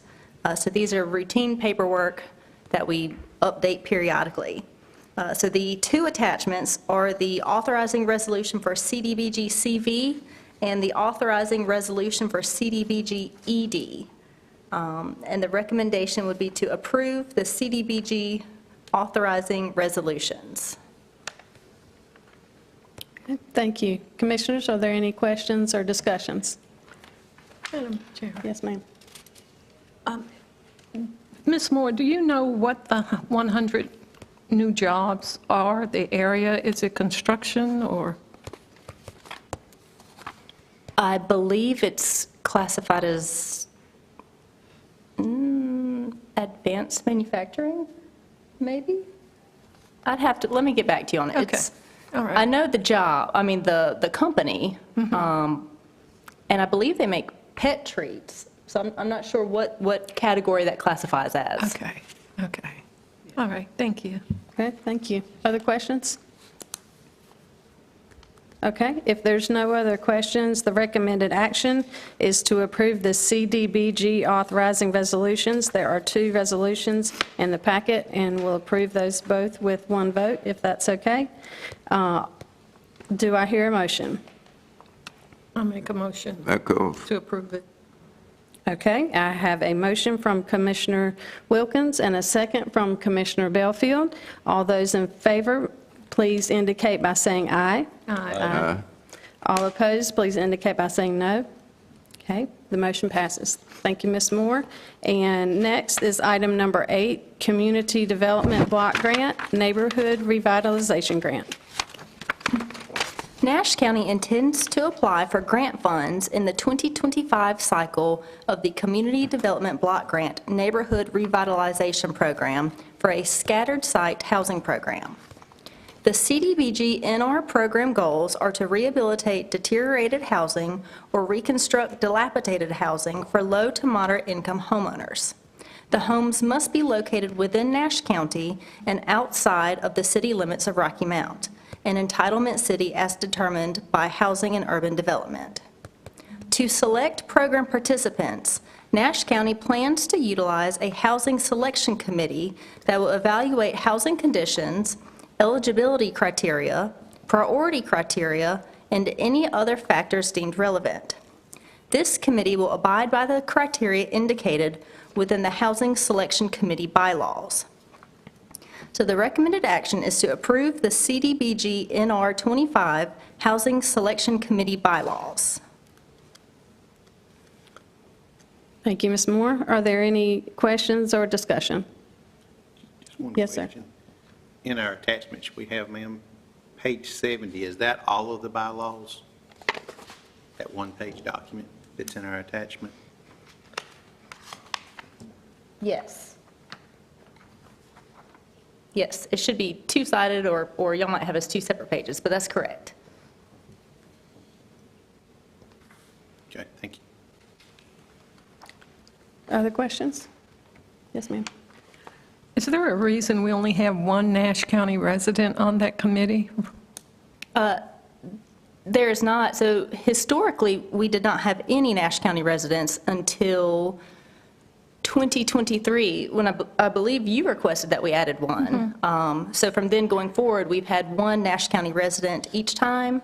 And the Nash County resident that we typically reach out to is a individual that has participated in a previous housing program. Yeah, I remember you saying that, but looking at this, with only one resident, I'm wondering if that one resident, not singling out her, but at some point, a resident sitting on that committee will feel like they maybe were outnumbered or would feel more comfortable with another resident. If we could look into that in the future, I'd appreciate it. Okay. I was saying, so far, the residents have been interested in participating. So we have not had a difficult time finding residents who are willing to do it. Thank you, Commissioner Wilkins. Any further discussion? I better not. Okay. If there is no other discussion, the recommended action is to approve the CDBG NR 25 Housing Selection Committee bylaws. Do I hear a motion to approve? So moved. Okay. Second. Motion by Commissioner Wilkins and second by Commissioner Davis. All those in favor, please indicate by saying aye. Aye. All opposed indicate by saying no. Motion passes. Thank you so much, Ms. Moore. Next is item number 9, outside agency funding policy. Nash County adopted the outside agency funding policy on January 18, 2022, to ensure the funding process for our outside agency partners maintains transparency, accountability, and consistency. The primary focus of the policy was to establish eligibility criteria and the required process for consideration and allocation of funding by the Board of Commissioners. Following the fiscal year 26 budget work session, an adjustment was requested by the board to Section 2.0, outside agency eligibility criteria of the policy. In consideration of the request, an amendment has been drafted to include a 9th subsection as follows. Outside agencies must have a physical address in Nash County or within the city limits of Rocky Mount. Additionally, for Section 3.0, funding application procedure, 2 amendments have been drafted to provide clarity and include priority funding areas. Outside agency funding is awarded through a competitive grant process. Applications will be reviewed based on established criteria and is not guaranteed. As set forth by the Board of Commissioners, the priority funding areas are education, housing, workforce development, health and safety, and arts. Based on feedback regarding the selection criteria following the budget work session, proposed changes have been made to a scoring rubric that will be utilized by the Outside Agency Funding Committee. So a draft of the proposed rubric was placed in each of your chairs prior to the meeting today. And if it pleases the board, then I would like to review the rubric as well as the definitions that go along with it. Please go ahead.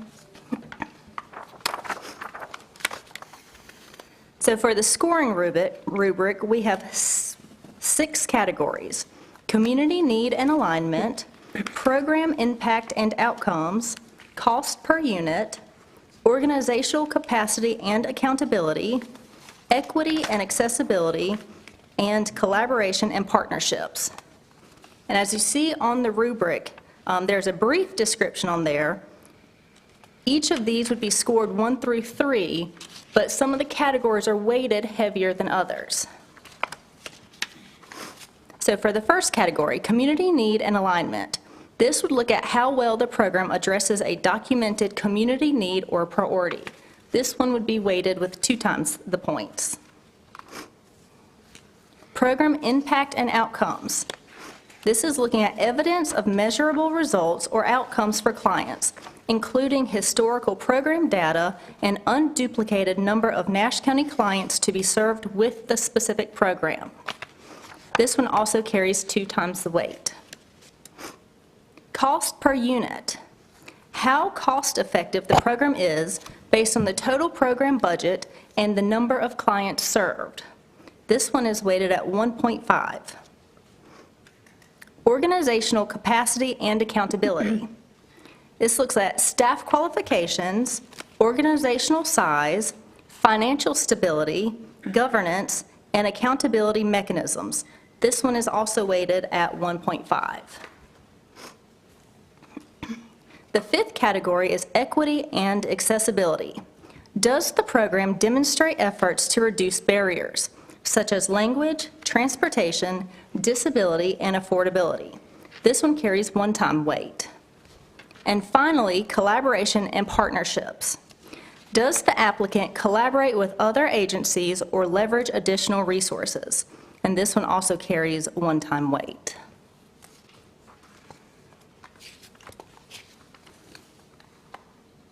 Okay. So for this, the recommendation was to approve the amended outside agency funding policy. Thank you so much. Is there questions and discussion from the board? Madam Chair. Yes, ma'am. I just And I thank you for doing this. I was happy to see agencies must have a physical address, but in looking at that further, I'm just afraid, not singling out any agency, I want to make sure someone doesn't have an address here but are not physically here in person. And I spoke with the attorney just before coming through the door and asked a suggestion. I would like to add physical address with operations in Nash County on 2.9. Also, on the Rubik scoring, the equity and accessibility, all this, and on 3.4.3, the areas are education, housing, workforce development, health, safety, and arts. And here it says reduces barriers. Is that different from what you all are going to be scoring on, the committee?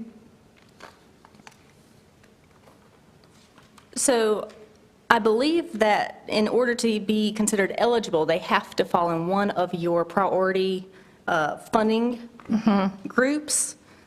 So we would first look at, are they even eligible? Does it fall into education, housing, et cetera? And then if they are eligible, we would then look at these 6 categories, which would include the equity and accessibility. But this is also drafted, so. Okay. So if it fell under education, I'm just asking in the equity and accessibility, how would you all grade that? Would you say education was language, disability, affordability? So I think it would depend on the specific program. Some of the programs that we have seen in the past, they are targeting students that maybe are more vulnerable or have struggled with school, so it would be a vulnerable population. Okay. So it would kind of be program by program and what that specific program was targeting. Okay. Thank you. Thank you. Other questions or discussion? Yes, sir. Commissioner. Just a question for clarification. So, under 2.9, the proposed change that we're putting in for Nash County or the city limits of Rocky Mount, are there any financial requirements on these establishments to spend, if they're in Nash County, to spend all of it in Nash County, or if they're in the city of Rocky Mount, half of it gets spent in Rocky Mount, half of it gets spent in Nash County, or if they're in multiple counties, is that divided up equally? How does that work? All Nash County. I don't believe it explicitly lays it out in the policy, but I would have to double check. I mean, I have no problem supporting it being in the city limits of Rocky Mount, but I wouldn't want us in Nash County to support it going to Rocky Mount and all the funds being used outside of Nash County, since the Nash County citizens are paying for this. If it's something that serves Nash County, and to Commissioner Wilkins' point, if it's got an address that's outside, but it's serving Rocky Mount and Nash County, then I think that's fine if that's where the location is. But just, so I guess guardrails on that to prevent any problems in the future. Madam Chair. Yes, ma'am. Speaking on what Commissioner Howell said, Commissioner Howell didn't have a problem sending $10,000 to Wilson, another county. So I'm just saying Rocky Mount is considered one city, whether Edgecombe, city of Rocky Mount, I'm not talking about Tarboro in the county, but Edgecombe, the city of Rocky Mount, in the city of Rocky Mount, Nash in the city of Rocky Mount. When something is spent, Nash students go maybe to Downey's Partnership for help. There are some in Edgecombe that come over to Nash. So, and I've said all along, the city of Rocky Mount is one city. So, I mean, I would like to know what the difference is between sending, you're voting to send $10,000 to Wilson, and we don't have to go down that road again, but to send $10,000 to Castle Azul in Wilson, you had no issue with doing that, but now you have an issue with doing it for the city of Rocky Mount? If I may, Madam Chair. Yes, sir. So I believe other commissioners on this previously stated as well that even though the other organization was in Wilson County, they did service citizens in Nash County. And again, I have no problem with the unit or the facility being in Rocky Mount and serving those in the city of Rocky Mount, as indicated in the proposal here. However, I just think there should be guardrails put to where not all the funding is spent one way or the other, just so that it's being fair and equitable to the citizens of Nash County. And I'll give another example of that, just like our TDA board. The funds and taxes that are collected in Nash County stays in Nash County. The ones that are in Rocky Mount goes to Rocky Mount. So I'm not being unfair when I make that, since the citizens of Nash County are the ones paying for this. And I'm not saying that it can't go. I agree it should. Just put guardrails and make it fair and equitable for all. Thank you very much. Commissioner Davis. Well, I'm bound to give my 2 cent worth on that. I do think the intent is that Nash County nonprofit funding goes to Nash County residents and not to counties residents of another county. Certainly, I think what we're targeting is United Christ Ministries, and they have a facility in Edgecombe County. But us funding that is funded on the behalf of those citizens that utilize that live in Nash County. I don't think we need to try to micromanage it dollar for dollar, but the intent is that we don't put nonprofit funding for residents of another county, whether it's part of Rocky Mount or whether it's not. And in these cases, the other county puts money in there for their residents as well in these 2 entities. So, but again, I'm not thinking we got to go count pennies to verify that every bit of the money was spent to residents in Nash County, but that should certainly be the intent of the whole policy, Commissioner Wilkins, in my thinking. And just like Mr. Howell's point, certainly we've got other funding, TDA being a prime example, that we restrict those funds to be, we're able to currently restrict those funds to be spent in Nash County. And your question about the facility in Wilson, I don't think this board would have ever considered that facility had we not known, and it was verified that those funds were being spent on residents of Nash County, not residents of Wilson County. It just happened to be located in Wilson County. It's been my take the whole time. And if I'm wrong, I've been wrong many times before. But I think that's what the intent should be of the program in its entirety. Thank you. Thank you, Commissioner Davis. Ms. Moore, can you clarify, is our rubric and application process already set up so that the dollars put to the different programs benefit Nash County residents? I don't know that the policy explicitly states, I mean, that all of the dollars are intended to benefit Nash County residents. It kind of hints towards, that this is to assist Nash County in carrying out Nash County's mission, that they're going to contribute to meeting Nash County's strategic objectives. So it speaks of assisting Nash County residents, but I don't know that it explicitly states that this money is for these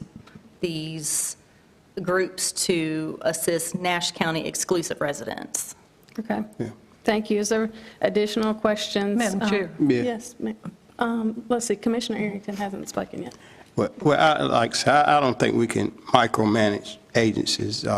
Some agencies serve Nash, Edgecombe, Halifax, some Franklin County residents, and each one of those counties contribute most of the time to those various agencies. So we don't want other counties to say, oh, we're not going to support certain nonprofits because Nash County want to be so restrictive on every last dollar. But when those agencies do programs, they are doing it for the whole, everybody that comes, and some might be from Nash, some might be from Edgecombe, but the program itself is beneficial for the citizens that attend. And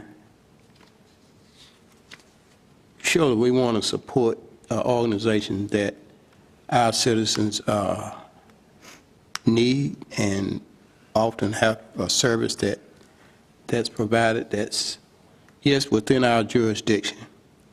And, well, that's all I'm going to say about that. All right? Okay, thank you. Commissioner Belfield, do you have any comments or questions for our presenter? No, other than, I know some of the outside agencies we fund, especially where it's involving, where they serve people living in another county. That county that I know about, it put funds in there also. Okay, thank you so much. It's not that Nash County is funding, Nash County's funding is also helping serve people from other counties without the county's funding also. It first didn't start out that way, but that's the way it is now. Okay, thank you so much. Commissioner Wilkins. I just wanted to say, Commissioner Davis spoke about Council Azul and Wilson directly helping Nash County residents. We have no proof of that. They gave a number of how many Nash County residents they helped. And until and if we start requiring that they give names and addresses of individuals, and I don't think we want to do that, I would say we should not go down that road. And Madam Chair, with that said, I would like to make a motion, if it's in order, that we say outside agencies must have a physical address with operations in Nash County, except, or within the city limits of Rocky Mount. Thank you. We have one more request for comment. Yes, sir. I am the new guy still. I'm gonna work That's as long as old I in can. itself. And this may be a question for the attorney, but it's my understanding by state law, we're prohibited to giving any money to any outside agency. We're actually they're providing a service, and we're giving money to a service or a contract here. Is that correct? We can't just donate money to organizations. State law prohibits that. Is that correct, sir? It's correct that they are providing a service that the county is obligated to provide. So by law, we have to do a contract with each one of these outside organizations. They're providing a service. We're not just donating money. That's against the law, and we're complying with the law. So all I'm asking is that it state in that service contract or agreement that it's distributed equally. That's all I'm asking. And I mean, there are provisions in this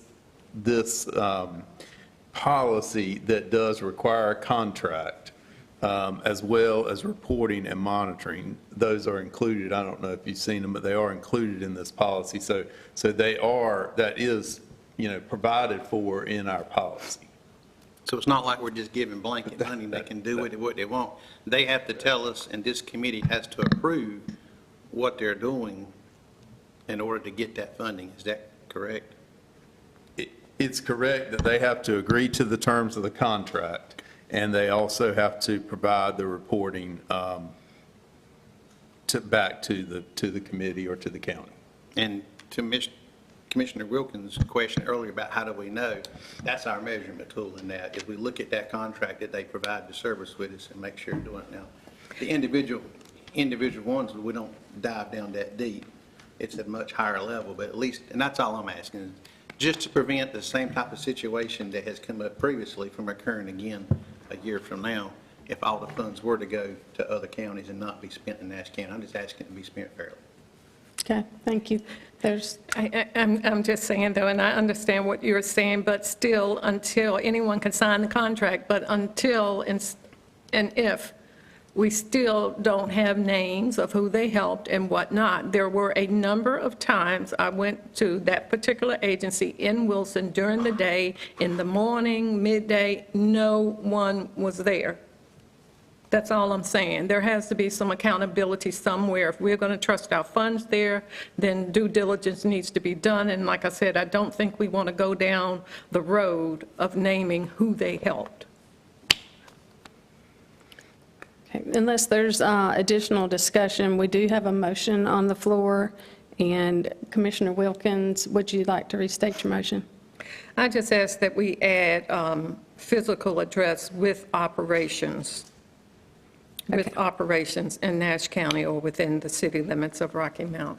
Okay, thank you. So the motion on the floor, along with the recommendation by staff, would be to approve the amended outside agency funding policy and incorporate the language in Section 2.9. Outside agencies must have a physical address with operations in Nash County or within the city limits of Rocky Mount. We'll take that in the form of a motion made by Commissioner Wilkins. Is there a second? I didn't understand that part, what you said about Rocky Mount. On your item 9 page, at section 2.9, so right now, the wording says outside agencies must have a physical address in Nash County or within the city limits of Rocky Mount. Commissioner Wilkins would like to add that they must have a physical address with operations in Nash County or within the city limits of Rocky Mount. Madam Chair, I'll be glad to second the motion with further discussion at that point. Okay. Do I take that as a second? Yes, ma'am. Okay. At this time, I'd like to hear any discussion on the motion. My further discussion on it is, I had agreed to this change in our policy, and I support this change in our policy. However, I do think our staff needs to understand, if you have an incident in the future that you really feel is an agency that may not meet that criteria, that is providing good services to Nash County residencies, that you would feel comfortable bringing back that item back to this board for us to have further review of it. Because I do think that day will come when you have an agency that doesn't have a physical address here that may well be doing good work for our citizens. And I don't want to lock you up, staff so tight with this ordinance that you wouldn't feel comfortable bringing it back to us on a one-on-one basis to let this board make that decision. And that is just for discussion only. I'm not asking Commissioner Wilkins you to change your motion, but I would like that freedom out there understood by staff. I accept that amendment. Okay. Thank you. Any other discussion on the motion? I thought, Well, in that case, what that does is it ties the hand of the people who are, once we do this, people who are servicing Nash County citizens that don't have a physical address, it will be no need to apply, because that's basically what our policy say. Understood. So it wouldn't be staff bringing back to us about agencies serving so many of our citizens, but they don't have a physical address in here. This policy basically will eliminate any agency that does not have a physical address in Nash County servicing any citizen of Nash County, asking for funds. Point well taken, sir. Okay, we have a motion and second on the floor. All those in favor, please indicate by saying aye. Aye. All opposed indicate by saying no. No? Okay, the motion passes. Thank you, Ms. Moore. The next item on our agenda is number 10, Economic Development Administration Disaster Supplemental Fund, local match. All right, it's my last one. So Nash County intends to apply for U.S. Economic Development Administration's EDA Disaster Supplemental Fund Implementation Path. This funding is for standalone construction projects to help communities recover from major disasters and advance recovery and growth, improving economic outcomes. We plan to apply for $2.3 million for the I-95 Industrial Center Infrastructure Expansion Project. A local match of $584,000 would meet the required 20% match for the grant. The project would include widening NC Highway 97, constructing a stub road into the industrial park, and expanding water and sewer into the park. Applications are accepted on a rolling basis. So the recommendation would be to approve a local match for the EDA Disaster Supplemental Fund. Okay, thank you, Ms. Moore. Are there any questions for our presenter? Yes, sir. Are we locked in on this grant that those specific funds being spent that particular way for that project? So we have not submitted an application yet, but yes, if in the application we put in those specific items, those would be the ones that we would be obligated to complete unless we requested an amendment with the grant, if it was awarded. But it is a possibility we could amend it. And the reason why I ask is, I mean, I'm all for widening the road at that complex, but we don't even have three-phase electricity there yet. I mean, I think the three-phase electricity would come before the road, because we've had numerous people view that site and decline to purchase it due to the fact it doesn't have three-phase electricity or natural gas at that facility. It has natural gas. It does. Like I said, and we have not submitted an application yet. But we have the freedom so we could amend it if we needed to. That's all I'm asking, just Before we submit it, yes. before we send it. Before we submit it. Once we've submitted it, we would then have to go through an amendment process and see if the funding agency was willing to either allow us to spend the funds in a different manner, or if they were willing to award us additional funds. Like I said, You're right, and I guess my question would be, if we had the ability to amend it, say we had an applicant that did want to purchase it, pending it had three-phase electricity, we could use those funds to apply three-phase electricity there to close the deal to advance economic development at that site. It would be an option. That's, pursuing an amendment would be possible. I don't know that they would turn one around fast enough.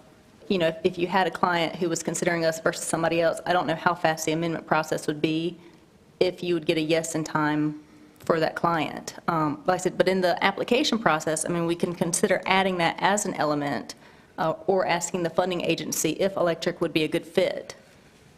and if I may, just for curiosity standpoint, and you may not have the answer, and that's fine if you don't, but who made the decision to do the widening of the project instead of pursuing three-phase electricity? So this one's one that we're working with economic development on. So The committee? I'll say economic development has brought this to us. And then economic development has an engineer, Appian, I believe, who's assisting them putting this together. Chairman, if I Yes, may, sir. Mr. Howell, I understand what you're saying, but I don't think it's the proper way to go. And the reason I don't think it's proper is electric is normally looked at as an item that should be provided the cost by the electrical supplier itself. I think it would hurt our grant application to include the word electrical in there. And electricity is three-phase. It's going to be run there when the demand is there. They won't do it ahead of time. But the cost to provide that electricity there will come when the need is there. But it's just not a common practice in economic development grants to provide any funding to provide gas or electric, particularly electric, because it is a self-financing item in the industry standards. Does that make sense to you? I understand, sir, but it's kind of like the cart and the horse. Which one do you buy first here? And I guess my point is in closed session numerous times, we've had conversations where individuals have looked at this site and it's been declined for the fact that it did not have three-phase electricity. So at what point do we keep losing potential economic development at that site because we don't have it there. Again, that's just trying to find a ways to get that there so that we can have the cart and the horse. Sure. We actually produce economic development at that facility with as much as we got invested with the shell building we've already built, the large piece parcel of land that we've already purchased, and the citizens in Nash County are paying for that, but we're not getting any development back out of it. And the hindrance on that would be the three-phase electricity. So that's my concern, and just trying to find a way and means, and it may not be possible in this case, the way it's laid out, to your point, sir. Sure. I'm just trying to find any funding we can to help move that along so we can advance that development at that site. We know that we're responsible for the road widening, because DOT tells us we are. We always know we're responsible for providing water and sewer to a site. I think the intent of the economic development team is to get those items done with this grant funding if we are successful in getting that done. And as you know, and nothing I can say much about because it's closed session item, they are looking at alternatives of getting that three-phase power to that site that would not have a cost associated with it, maybe even before we have a tenant on that site. Good deal. Thank you, sir. Yes, sir. Okay. Is there additional discussion or questions? Okay, if not, the recommendation is to approve the local match for the EDA Disaster Supplement Fund. Do I hear a motion? So moved for approval. Okay, thank you. Is there a second? Second. Okay, thank you, Commissioner Howell. Okay, all those in favor, please indicate by saying aye. Aye. All opposed, please indicate by saying no. Motion passes. Thank you so much, Ms. Moore. Thank you. Next on our agenda is board, committee, or special reports. And at this time, we will hear from our commissioners to report out on the boards and committees which they serve on in connection with their official capacity and service to Nash County. In the interest of time, please only report on significant items, and if the board has not met or there's no significant items, you may simply advise that there is no report. I'll call on each commissioner in order of their district. All right, so first I'll call on Commissioner Arrington, District 1. Thank you, Madam Chair. There is, I would say, the only one that I'm going to report on is, well, our ARPA group has pretty much Spent all the money. spent all the money, and we're really not meeting anymore. So that is kind of almost a closed, we're a closed group now. Okay. The rest of my committees, I'm going to let either Commissioner Howell do the safety committee. Let's see. And okay, our home and community block grant, we only meet periodically, but the funding that we did have, it was a little less than they expected, so they reduced it. For all the agencies that applied, they reduced the same amount to match that funding, so the reduction was equally distributed. Let's see. That'll be all the committees that I'll report on, since I have some fellow commissioner that sits on the same committee.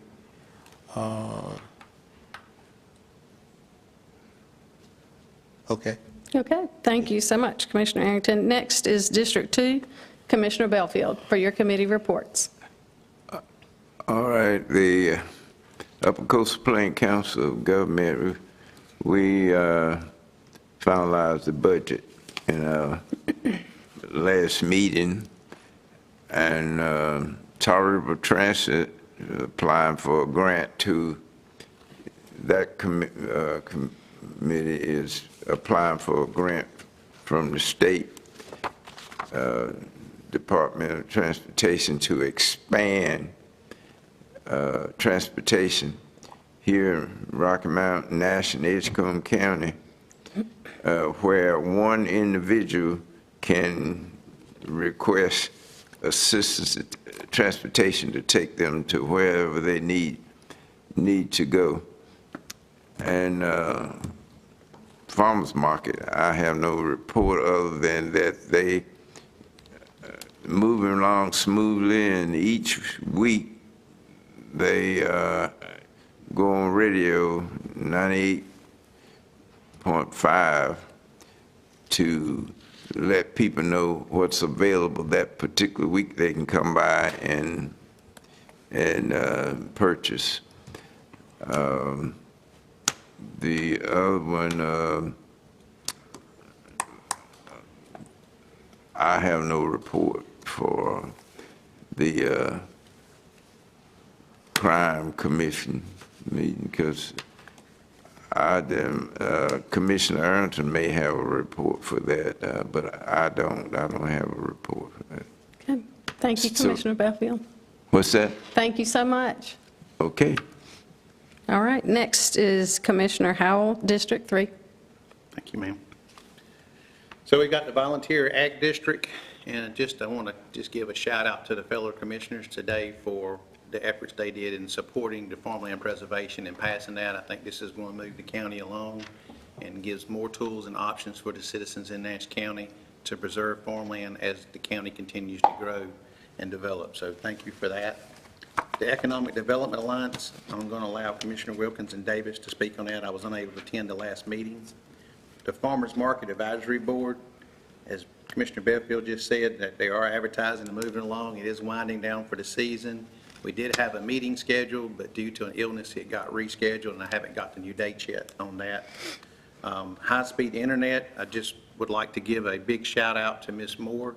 We got called up to the General Assembly in some questions around the high-speed internet stuff, and I've had some follow-up conversations with our House representatives since then, and they're hopefully looking to change some of the regulations to make it more tighter, so that we don't have to give a lot of the funds up front per the contracts, to where it doesn't expose our county or other counties to situations. So just want to thank her for her efforts. It is making a difference with the state. And the high speed, that's high speed. The last one would be the Safety Committee, which is really probably the most important one as far as things that are up. In our last meeting, there was a discussion, and with the counties moving forward, we're doing certification for all of our security officers, so that will help us be more credentialed within our security for the admin building. There's still discussions on what type of security we want, and those are being looked at, and something will be presented back to the board at a later time on that. The biggest part of our last meeting was around the sheriff's office presentation on our detention center. And it's basically, our current detention center is stressed for several reasons. Number one, we're short detention officers. Number two, just the way the renovation of the jail is, it's requiring basically double or triple the staff to run it because of the footprint, which could not be helped. So what we're dealing with there is, as we're trying to get through another phase of the renovation, we're overpopulated. Talked to the sheriff this morning, and we're currently sitting at 316 in capacity, which is over capacity for our jail. So definitely a need there, because it costs us money to send them out. Fortunately, the sheriff has a relationship with others that has kind of mitigated some of those charges, but we're at the point now where it's going to start costing us. On top of that, the staffing is required. Anytime you have a violent criminal, it basically takes 3 officers to transport them to another facility, and you're talking a minimum of 3 hours, sometimes 8 hours, one direction for those 3 officers. So that pulls them away from their other functions. As the county continues to grow, we're seeing the permits increase. We definitely need to look at this, what we're going to do long-term. Once the final phase of this jail is complete, we're going to have a total capacity of 301 in the jail. So we're going to need to do something. And a lot of it's not our fault. It's just delays in the court system process. And we have inmates just sitting in there waiting to go to court. But we're unique in our situation. We have 20-plus gangs in our Nash County jails currently today. And that's a challenge for our correction officers that's in there to keep the peace amongst those individuals.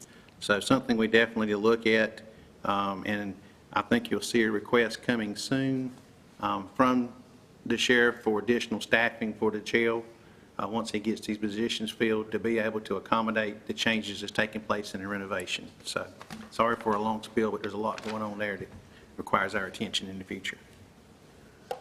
Thank you, ma'am. Thank you so much, Commissioner Howell. Next is District 4, my reports. Nash, UNC Nash Healthcare, Commissioner Wilkins is going to report on that one.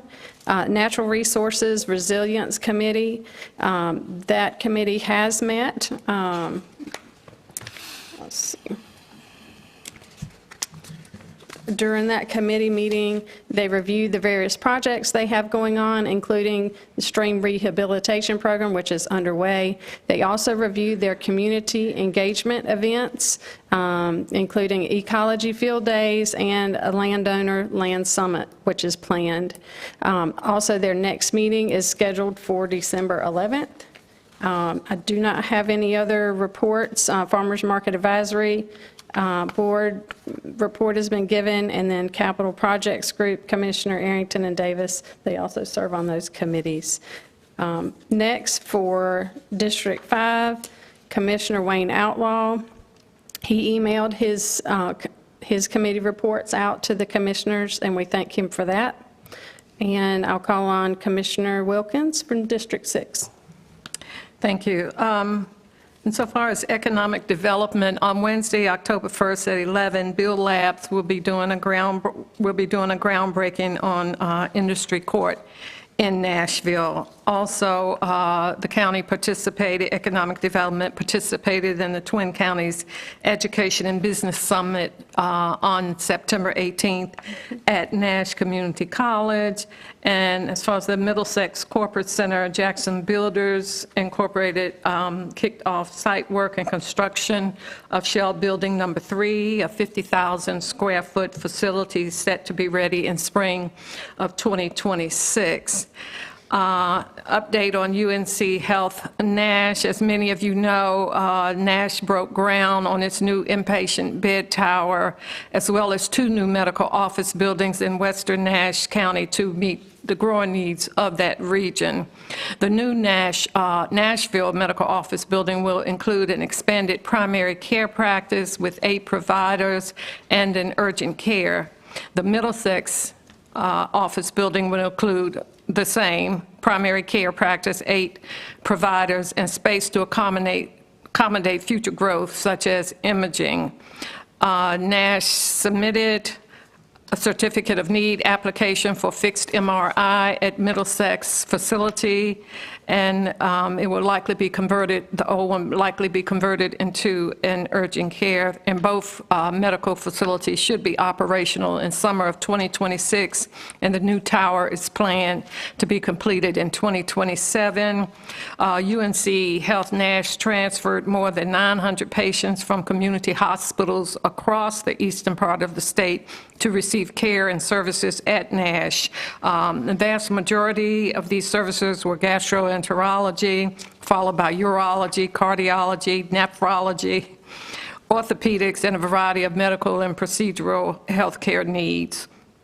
And last, in reference to Medicaid and direct payment program impacts from the One Big Beautiful Bill Act, they continue to work with Nash, UNC Health, and the North Carolina Healthcare Association to understand and predict the exact implications of the act. But right now, we just don't know, as currently written, if it will significantly limit patient access to health care and reimbursements to hospitals. And we just have received information from North Carolina Department of Health and Human Services indicating a budget shortfall, which they are planning to recoup by decreasing payments, reimbursements to hospitals for patients. So we have to be ready for that shortfall that the hospital will receive and the some of the cuts that are going to come to citizens. So they're working diligently on that, and that's all I have. Okay, thank you very much, Commissioner Wilkins. And finally, from District 7, Commissioner Davis. I don't know why you term me as finally, but that's quite all right, man, because I'm last. Tourism Development Authority, we met back in May. I've already reported on the funding agencies that we handled at that time. Our next meeting will be in January. We generally only meet twice a year, and that meeting is just a summary and to see where we stand at that time with funding, as well as those agencies that have already requested their funding. High-Speed Internet Committee, Commissioner Howell reported on that. I do have a couple of comments at the end of my report about that one. The Parks Committee that I serve on with Commissioner Arrington and Commissioner Outlaw, you received a written report about that meeting from Thomas, outlined things we got going on in the Park Committee. If there's any questions on that report, one of us, Commissioner Arrington or myself, I think, can probably answer any questions anybody may have about that report. I am pleased that we did enter that turf improvement, and if you go look at the ball fields, the outfields are looking better, and I think it was a great move for the county to spend a very small amount of money to get the outfields in better shape. And of course, we know we got lighting coming. That contract has already been let. We kind of piggybacked on a lighting contract that the school had in effect already, and that will give Thomas a lot more lighted ball fields that he can have his tournaments in. The Capital Project Group that I serve on with Commissioner Arrington and Commissioner Leggett is a very active group. We've got more capital projects going on at this time than we've ever had at any point in the county, to my knowledge. You do get a report right after our meetings that Mr. Boone provides you in your mailbox of all those lists of projects. Everything is going well, and we've got a large majority of it under contract now, finally. And I'm pleased to say that most of our contracts that we have let have been able to fall within the budget that we had for those, set up for a number of years. And it took a lot of work on the staff as well as the architectural firm to be able to say that, because that hadn't been the case in many instances. But I think Nash County is very lucky to be able to receive a lot of competitive bids to make that possible and to keep us on track with those. The Economic Development Alliance, Commissioner Wilkins already reported on. ARPA, Commissioner Arrington's already reported on. Trillium Health Resources, that meeting is tomorrow. I have reported on the last meeting we had already, so I will be traveling to Little Washington tomorrow afternoon for that meeting, and I will report at the next second meeting about that particular board that I serve on. A lot of changes on that board as well. They are very concerned about funding. A lot of cuts going to be coming forth for that group of citizens that have a lot of needs in our county, as well as the other numerous counties that Trillium serves in eastern North Carolina. The Safety Committee meeting, as Commissioner Howell stated, we did meet last week, and a lot going on that committee. I think on the jail situation, we have really got to work hard. I'm an opponent of finding ways to deal with our citizens that do not necessarily behave themselves too well, rather than long-term incarcerations in the county jail. But I will bring forth some of those ideas at the next meeting. There are many other things we can do besides locking our citizens up. We need to provide them services while we have them to make sure they don't return again. And but that's just an ongoing program that we'll have to continue to work on. Back to the high-speed internet, I just have some curiosities. The meeting that was scheduled by our House member that I serve on that committee was invited, but it was scheduled at a time that I could not attend. And I did get a what I call a post-debriefing on that meeting. It sounded like to me, and what bothered me, I think some of the members from the state that were in that meeting had a tire on that stated they were for the House Oversight Committee. I know that that committee, Northern County has not done anything that's not proper as it relates to rural internet, but are we going to get, I'll ask you, the manager, for lack of knowing who to ask, are we going to get any kind of report back from that meeting that tells us, number one, why the meeting was called, but number two, what is it the state's doing?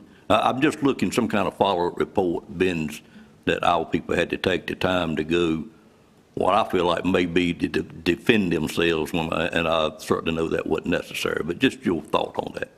I have not been made aware that there's going to be any follow-up. I did have a conversation with our attorney and asked if he would reach out and ask for follow-up so that we understand better what the outcome of the meeting was. Commissioner Howell shared that they now know that counties were being asked to put money up front, and they're working on that. That information was in the Great Grant application and the resources provided by DIT, so I'm not sure why they needed to learn that from us, but they did. But yes, we would like to know what the outcome of that meeting is. And I hope they realize that Nash County chose not to put up as much as was asked for. That we cut that significantly from what we were asked to do. That was That the state explained. had approved for us to do. But it's just, I'd like to learn more about that meeting, if we find out anything, short and long of it. The documentation I received, as every other board member received in their mailbox, which was a very in-depth notebook that covered the whole internet process for the last, seemed like 8, 9 years, but it does show that, honestly, we have come a tremendous way from where we started and where we are now, and the number of people that are being served. And of course, we still got that 26% left that are not been served, and we can't give up until we get those served. But it was, I guess I'm just a little bit defensive, but it was a little disturbing to me, the whole tone of what I felt like the meeting was, listening to what went on. But with that said, if you get something, I'd sure like to hear from you. We will work to get some more feedback and have a better understanding of the reasons for being called and what the outcome is. Okay, thank you, ma'am. Madam Chairman, that is my reports. Thank you, Commissioner Davis, for your report, and Commissioners, thank you for your reports collectively. Before we recess into closed session, I would like to recognize an esteemed member of our audience. Thank you. Our former county manager, Mr. Z. Lamb, is here, and I would like to welcome you back to Nash County, and it's good to see you. Must have a doctor's appointment today. You must have a doctor's appointment today. Chapel Hill. Okay. Oh, boy. Oh, that reason, got it. Good to see you. Staff has identified the need for the board to go into closed session to discuss items relating to personnel, attorney-client privilege, and economic development. Mr. Attorney, do you expect any action needed following our closed session? I do not, no. Okay. All right. So at this time, I will call for a motion to go into closed session. So moved. Commissioner Wilkins, thank you. Is there a second? Second. Commissioner Arrington, thank you. All in favor, please indicate by saying aye. Aye. All opposed? Okay, motion passes. We're in closed session.